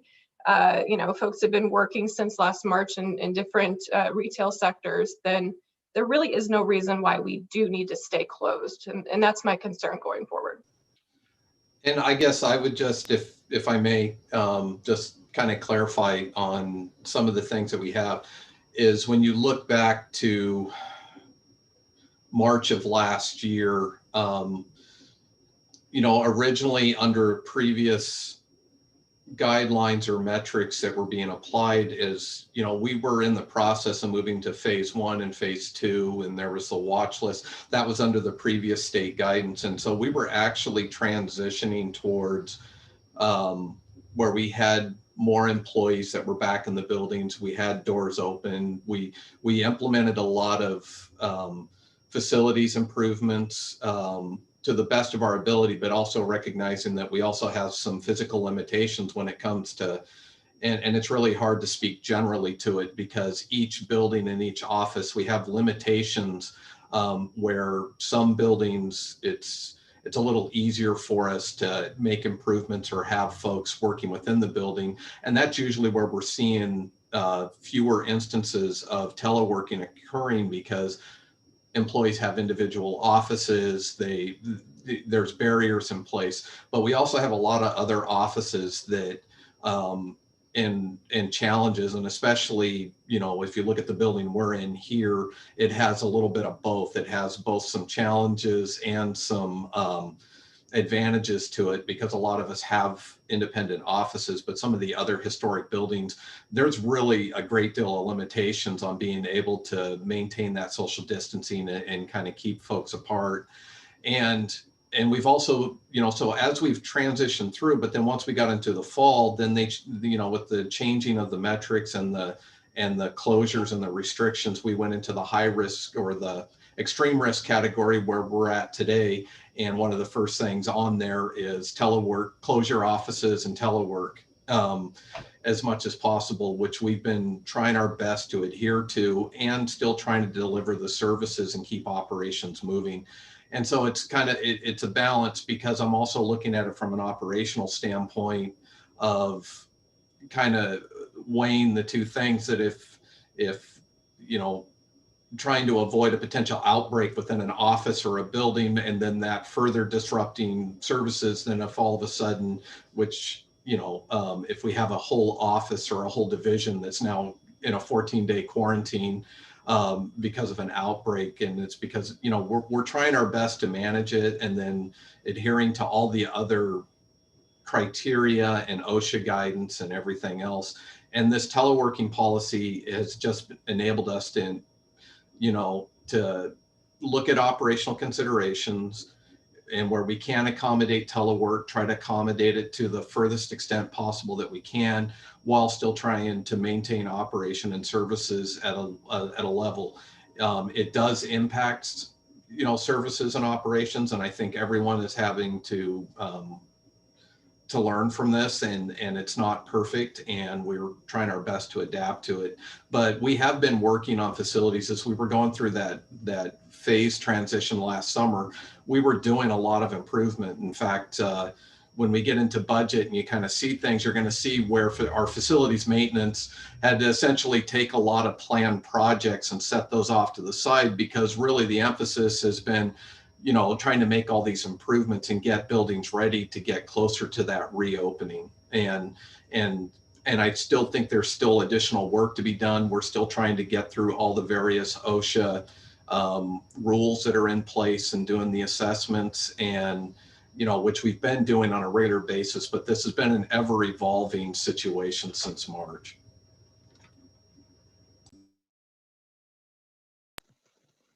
That answer your question? Thanks, Mary. Thanks, Ken. I'm very appreciative of that. And I think that, I'm not suggesting we just move quickly into something else. I think it's going to require a phase in time. But, Marion County and Polk County are both in extreme risk. They've been in extreme risk right along with us. And there's really no difference between how we're serving the public, except for they basically said, hey, if all these other places are open to the public and they're managing the safety risks in an effective way, then there's no reason why we can't. And so I really would like that to be the move going forward, and the attitude going forward is, how do we protect our employees? How do we manage the risk? But stay open to the public, because we serve the public and they're still paying taxes and they deserve to have direct service. So I would support, an extension of the emergency policy, but I'm not sure that I would support it going out to June 1st. I think that we need to, if we're going to shift and be very proactive about moving back to normalcy and protecting our employees, then it needs to be done, you know, with a faster timeline, considering that most of these counties are shifting down into a lower risk level. Thank you, Commissioner. Commissioner Kula. Yeah, thank you, Commissioner Bershauer, for raising those concerns. I think that I would echo the strong encouragement to provide effective, responsive public service while protecting our county employees and the people that they're interacting with. And as Commissioner Sterrett and I know, that includes mental health counselors working with patients, right, in close proximity in some cases. What with my familiarity, I should say, with the telework policy, it provides for the judgment of department heads, supervisors, in consultation with our county administrator to make those calls about what's manageable in the office and what options people do have. So it's, again, it's providing guidance rather than mandating an in or an out. And I really appreciated how it seems to be helpful in continuing our services to the public while managing some of these more challenging office environments. Because as Ken kind of alluded to, there are a lot of different departments doing a lot of different things in a lot of different buildings. One thing that I would perhaps suggest is, because I do see the value of remote work for some people, I would suggest that we keep the extended period of time, but commit to working with Ken on a replacement document that is adapted to a future where we have the option of working remotely. So that we have a policy where, you know, and I'm getting too far ahead of myself, but essentially, if the service level can continue, you know, you can work remotely, kind of thing. Because I know that for some people, they see a great deal of value in that. So those are my thoughts at the moment. Thank you, Commissioner. I think it would, my suggestion is that obviously by continuing this, then our administrator has the latitude to do, because the constraints of the CBAs, the constraints of the contracts that we have with our labor unions, really, it has to be considered here. And I also think that we have to consider the constraints of the new OSHA guidelines, or the temporary, quote unquote, temporary, going into permanent guidelines, because that will make a difference going forward, and that is for every industry. So we're hamstrung by those restrictions, which I have concerns about those and what that's going to do to industries by and large, but that's a discussion for another day. So I think right now what we're being asked to do is to give our administrator the tools he needs to address this. But I think that overall, telecommuting really does foster a sort of an isolation at a time when we are being compartmentalized, and people are home and people are not congregating, and the esprit de corps isn't there, and the level of service isn't quite as robust as it can be when you're working with staff and you're working together. And let's face it, there's the accountability part too. We want to make sure that there's that the work product doesn't suffer. So I would like to just suggest at this point that we go ahead and do this with an eye toward being able to do what we can within the limits of the bargaining agreements and the limits of the OSHA laws, and then make it our commitment to get people back to work ASAP. That being said, so Commissioner Bershauer? Thank you, Chair. I did discuss some of those concerns about county unions with the other two counties I talked to, and they also have unions that they work with. And they specified that when they were going through the process of reopening, they made sure to check all of the boxes that were the safety protocols and those kinds of things with OSHA and CDC guidelines to satisfy the agreements, and that they did so legally, and they found a way to do it. So I don't think that's a burden that's unique to us. I think that Marion and Polk County also have been through that process, and they did so successfully. I have a problem. I don't have a problem extending the telecommuting thing. I have a problem doing it until June 1st. I think that if we extended it through, let's say March 31st, that'll give us 1, 2, 3 movement weeks. I think there should be 3 movement segments for county risk levels in that time period. And I mean, I think they're going to give us a pretty good indication of, you know, which way our county's moving. And we can reassess it again as we get closer to March 31st, but that's what I would propose, is something that's a little bit more condensed, so that there is a, you know, kind of an urgency behind, okay, how are we going to do this? How are we going to get our employees back to work safely? What's that going to look like, instead of dragging it on for the next 3 months? Thank you, Commissioner. A couple of things that came to mind in my discussions with our public health director and our HHS director, Lindsay Manfred, is the ability to be able to schedule people on shorter notice than the contract calls for. So in other words, if you need more contact tracing, or you need any specific position filled in a shorter amount of time, then you have to, for instance, give people 15 days notice if you're going to do a schedule change. This allows more flexibility for that you can do. Am I stating that correctly?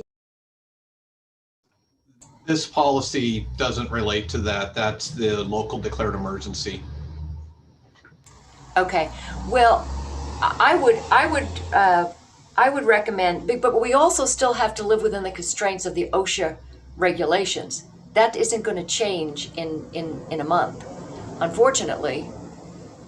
And the one thing that I would just mention with this policy, again, this establishes, this policy creates a framework and a process for how we consider and apply and approve and possibly revoke a teleworking situation for an employee.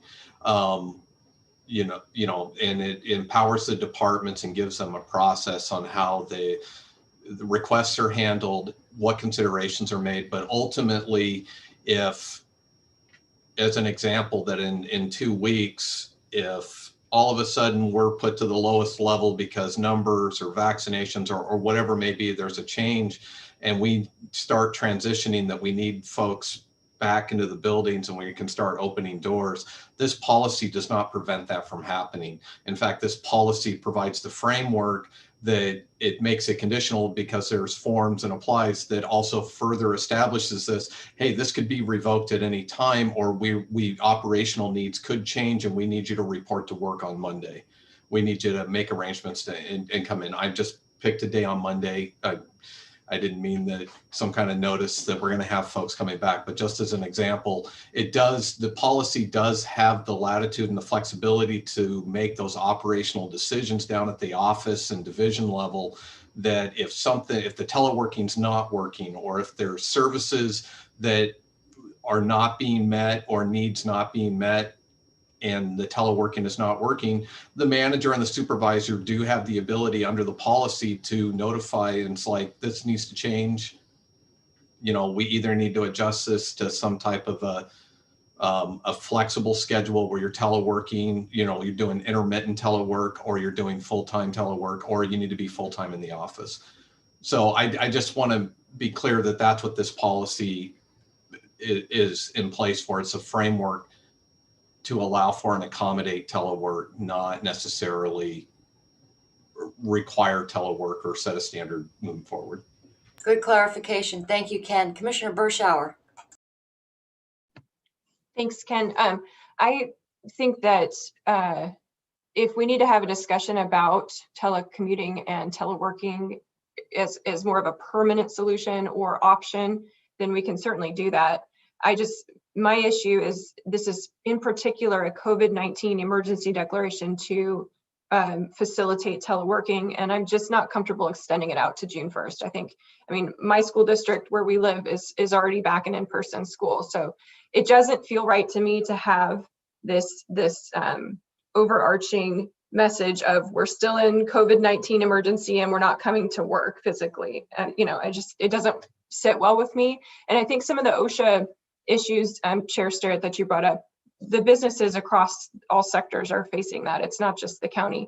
And I just don't see any reason why, if Marion County's making this work and Polk County's making this work, why we can't make it work. So I would make a motion that we do approve an extension of this telecommuting policy, but I would amend it to be approved through March 31st of 2021. And then we can revisit if we want to, but. Thank you, Commissioner Berschauer. Commissioner Cooley, you put your hand up right as the motion was being made. So if you wanted to have that as part of our discussion, but there is a motion on the table, but, Yeah, but go ahead. exactly. Thank you. Yeah, thank you, Chair. I was like, well, it'll be in the discussion time. So a long time ago, meaning like 3 months ago, Commissioner Sterrett, back when she was Commissioner Sterrett and not Chair for a little bit there, said, I'm frankly, I'm not really concerned about what other counties are doing. And I would say that this is a policy that was developed in our county to address specific concerns in our county, empowering our managers and supervisors in coordination with HR to determine the framework for working from home. While it does reference COVID-19, this is a policy that's not tied to our local state of emergency. But there does continue to be a need in the community and in the county operations for this policy. And I think that to that end, I think that while I recognize that there's a difference between an additional 5 months, if I do it in 4 months, and 1 month, I do believe that it still has a great deal of value to our county. And I'm happy to both have it extended through June and also to extend it for this window through March, the end of March. But I do see the value of it. And I think that we are not Marion County and we're not Polk County. Thank you, Commissioner. I think we have a sort of split the baby decision here, because on the one hand, what we're really doing is we're allowing our county administrator to have the latitude he needs to work with department heads on some policies that really, through no fault of our own, we're required to live within those constraints. So it's not like our department heads or our administrators saying, hey, teleworking would be a really good idea, let's do it. No, it was kind of, we're put in that position to have to address these staffing concerns. So I just don't want to hamstring our administrator and our department heads when they have to do things according to recent constraints. So I see the motion on the table. I see the reason for the limitation. I don't think that limits our administrator or department heads, but we can revisit it in another 5 weeks and see where we're going. But so we do have a motion. And Commissioner Kula. Oh, thank you, Chair. I mean, we could request an amended motion too. That's, we could request that it be extended through June 1st.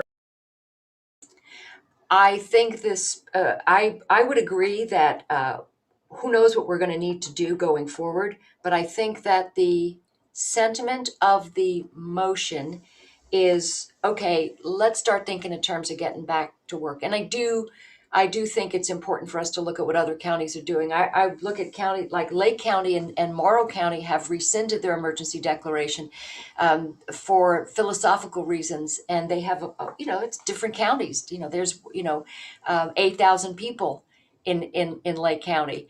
So, but anyway, I think that we have a motion on the table, and let's go ahead and vote on it, and then we can consider other options after that expiration. So we have a motion to extend the COVID-19 telecommuting policy and to have it expire March 31st. Was that your motion, Commissioner? All right, any further discussion? All those in favor signify by saying aye. Aye. Aye. Okay, the motion passes, and then we'll come back around as we get closer to the March 31st date and see what we need to do going forward. But thank you for that discussion. Let's move on to item I3, which is the discussion of submitting a board statement of support for House Bill 3128. And I brought this for everybody's edification. I believe I have the link in there this time, Commissioner Kula. Did you get the House Bill? No? You didn't? I did not see a link in it. Oh, Chair, Commissioner I didn't see one Bershower? Okay. No link to the bill. Okay. All right, I have to I figure have out. pulled it. I'm sorry, say that again. You got, all right. Basically, House Bill. Sorry, Chair. I was saying that I have it pulled up, but I can't temporarily unmute myself when I have it pulled up. Okay, great. Thank you. This is a bill sponsored by Representative Noble. And this is a bill that requires long-term care facilities and residential facilities to permit the resident of the facility to have a support person to provide emotional and physical support and supplemental care. Declares an emergency effective on passage. Couple of things I wanted to why this is important. Because regardless of what we're going through, declared, not declared, we're seeing people die alone. And I don't think in any civilized society that we should make it so that people have to die alone. And they have been. People in long-term care facilities, people in hospitals have not had the advocates there present to advocate for their care. We saw a local long-term care facility where we had a number of fatalities and a number of people who were found in very difficult situations, and that was reported to the Northwest Seniors and Disability Service. And what that showed to me was that we had people in a congregate care facility that, because there were no advocates around, that their care was not necessarily paramount. And that was disturbing to see. We also have people who go into ICUs or go into hospitals who are there for a long time. They don't have anyone with them.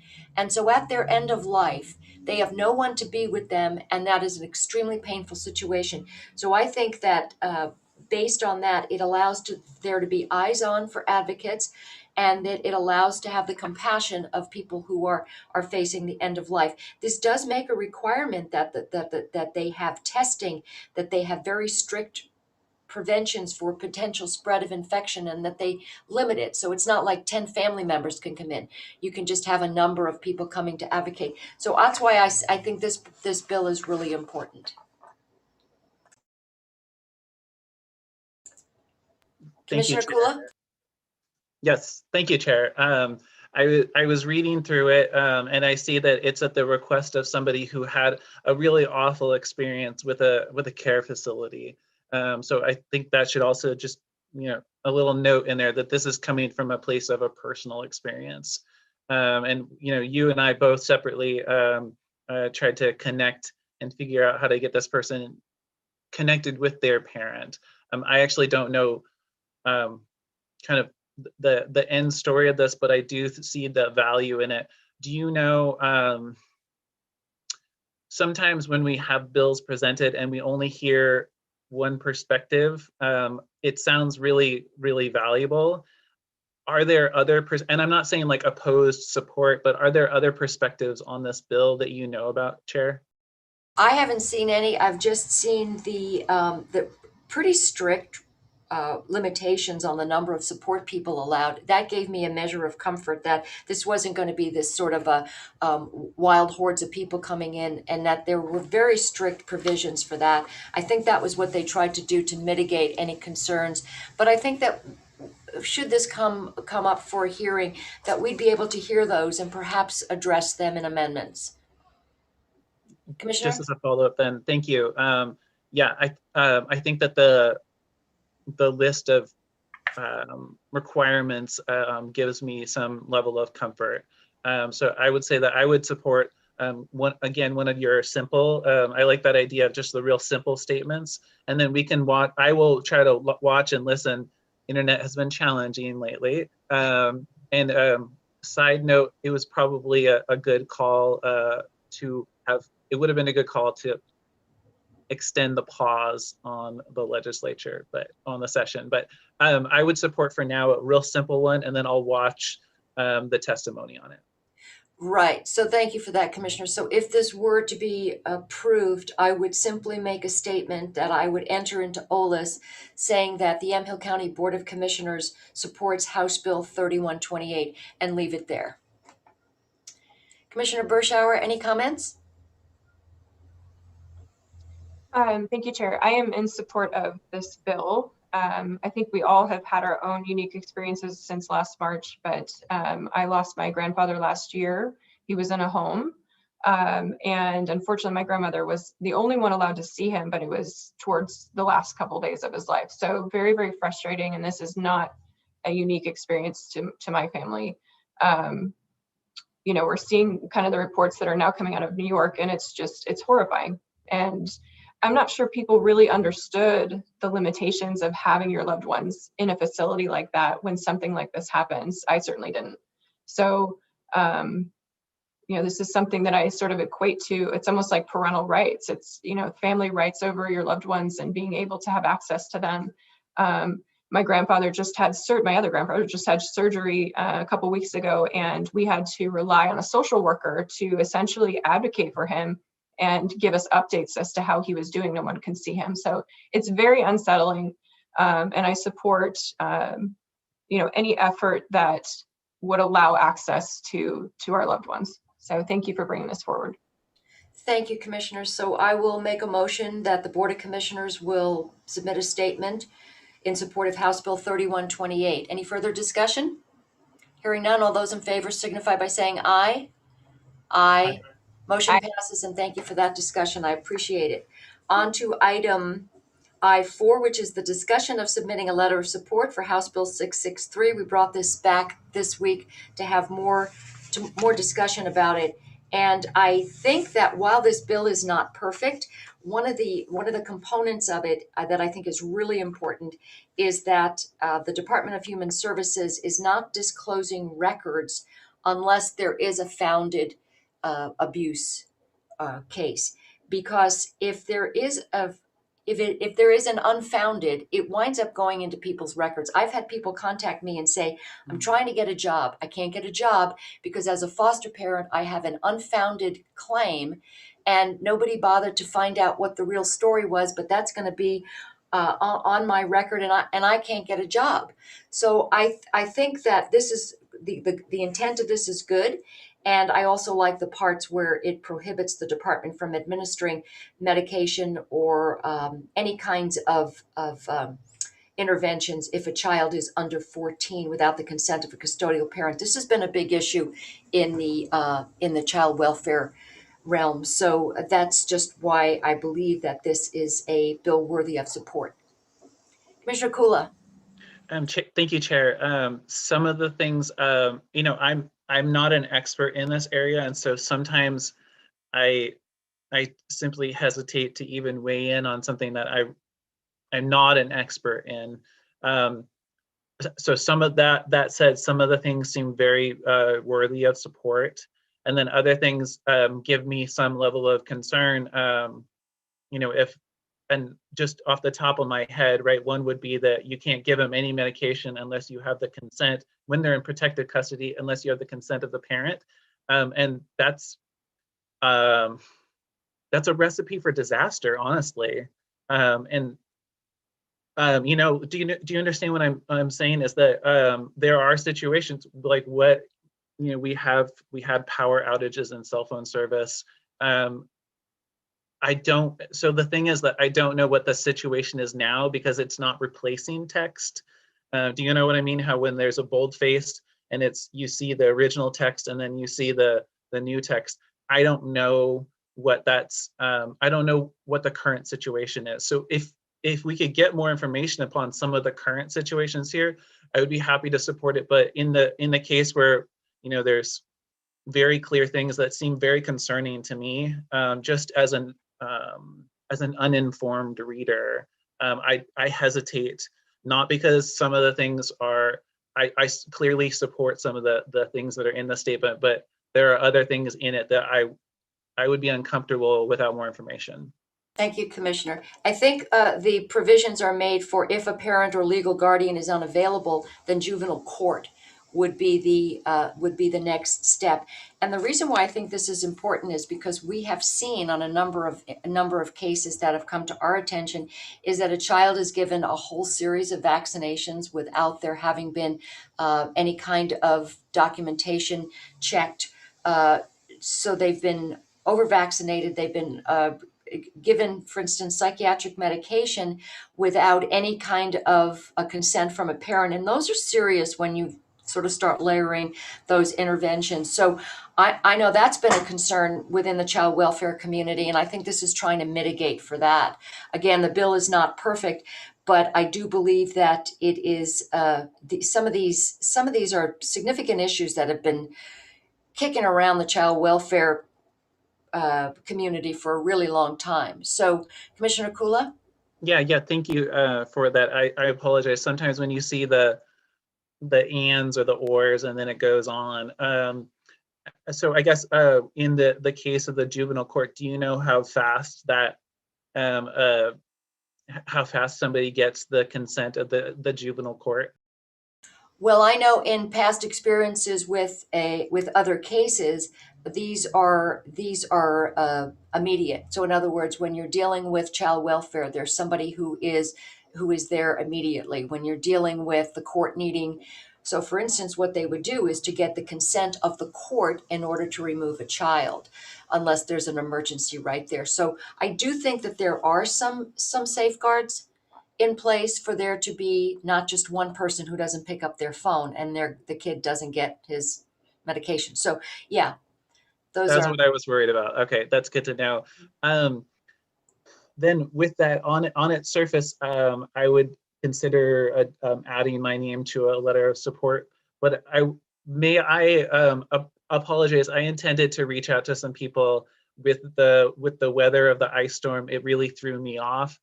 So that's on me. But do we have time to put it off for next week so that I can ask a few other folks who I trust their knowledge? I mean, not that I don't trust yours. Oh my goodness. No, I'm not an expert. I'm just going with concerns that have come forward in the years I've been here and what this is trying to address. And the reason why, see, this is pre-session filed, and this is a companion bill to a House bill. And the reason why there was some immediacy to it is because this was in the hopper from last session, and now it came back without a whole lot of notice. So I think that since we brought it back 2 times, I understand your concerns. I understand the concerns that have been brought forward, but I think that this is straightforward enough that during hearings, there would be any discussions would I would believe culminate in an amendment to this. So I'm in favor of it, and I appreciate your concerns. Commissioner Berschauer. Thank you, Chair. I am certainly not an expert on this issue, but it's my understanding that some of the parts of the legislation are intended to not only provide accountability for those who are involved in DHS or working directly with children, but also to protect the child or a child that's being interviewed. This is the specific part I'm talking about. And oftentimes we hear about these cases just through the news. They kind of splash up and you think, oh my gosh, how did that happen? And one in particular was the report about the salon owner. Her name is Lindsay. That's the only reason I remembered it. But a salon owner in Salem who was kind of, pushing back on the governor. She kept her salon open. She made it in the news. She's defiant of the orders. And then all of a sudden DHS shows up at her house as a result of an unfounded claim, right? And separated her from her child and interviewed her child based on who knows what the allegations were. And so it seems like, unfortunately stuff like that does happen. I don't know how often it happens. I'm certainly not going to say it's a big problem, but parts of this legislation seem to be designed to protect parents from, and the child from being put in a position that's, not of their own doing. So nothing is perfect. You know, it's hard to get behind some of these bills sometimes because some of those issues are so nuanced. But the parts about the medicating children under 14 and having to have parental consent, that stuff I support. So, you know, I don't know that I could, if we postpone it for a week, could I learn anything more about it? Potentially, would it change my view in terms of supporting increased accountability? Probably not. So at this point, I'm inclined to support it. Thank you, Christian.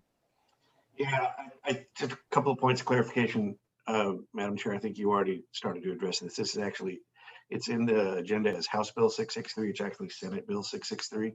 And just if this has any impact on the board's decision, there is a public hearing scheduled according to the legislative calendar for next Tuesday.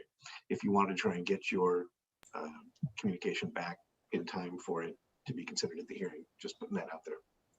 Exactly, which is why we don't have a whole lot of leeway here. And again, to address the case that Commissioner Berschauer brought forward, that was a woman by the name of Lindsey Graham. And since we are in the same region, DHS Child Welfare Region, I asked our regional manager, Stacy Lake, about this case. I said, would there ever be a situation where we have someone who has made a political statement and then we wind up with a knock at the door from child welfare? And the answer was no, that would never happen. Well, here's a woman who never had any history with child welfare and winds up having an abuse and neglect claim, and a child who was interviewed while she wasn't there.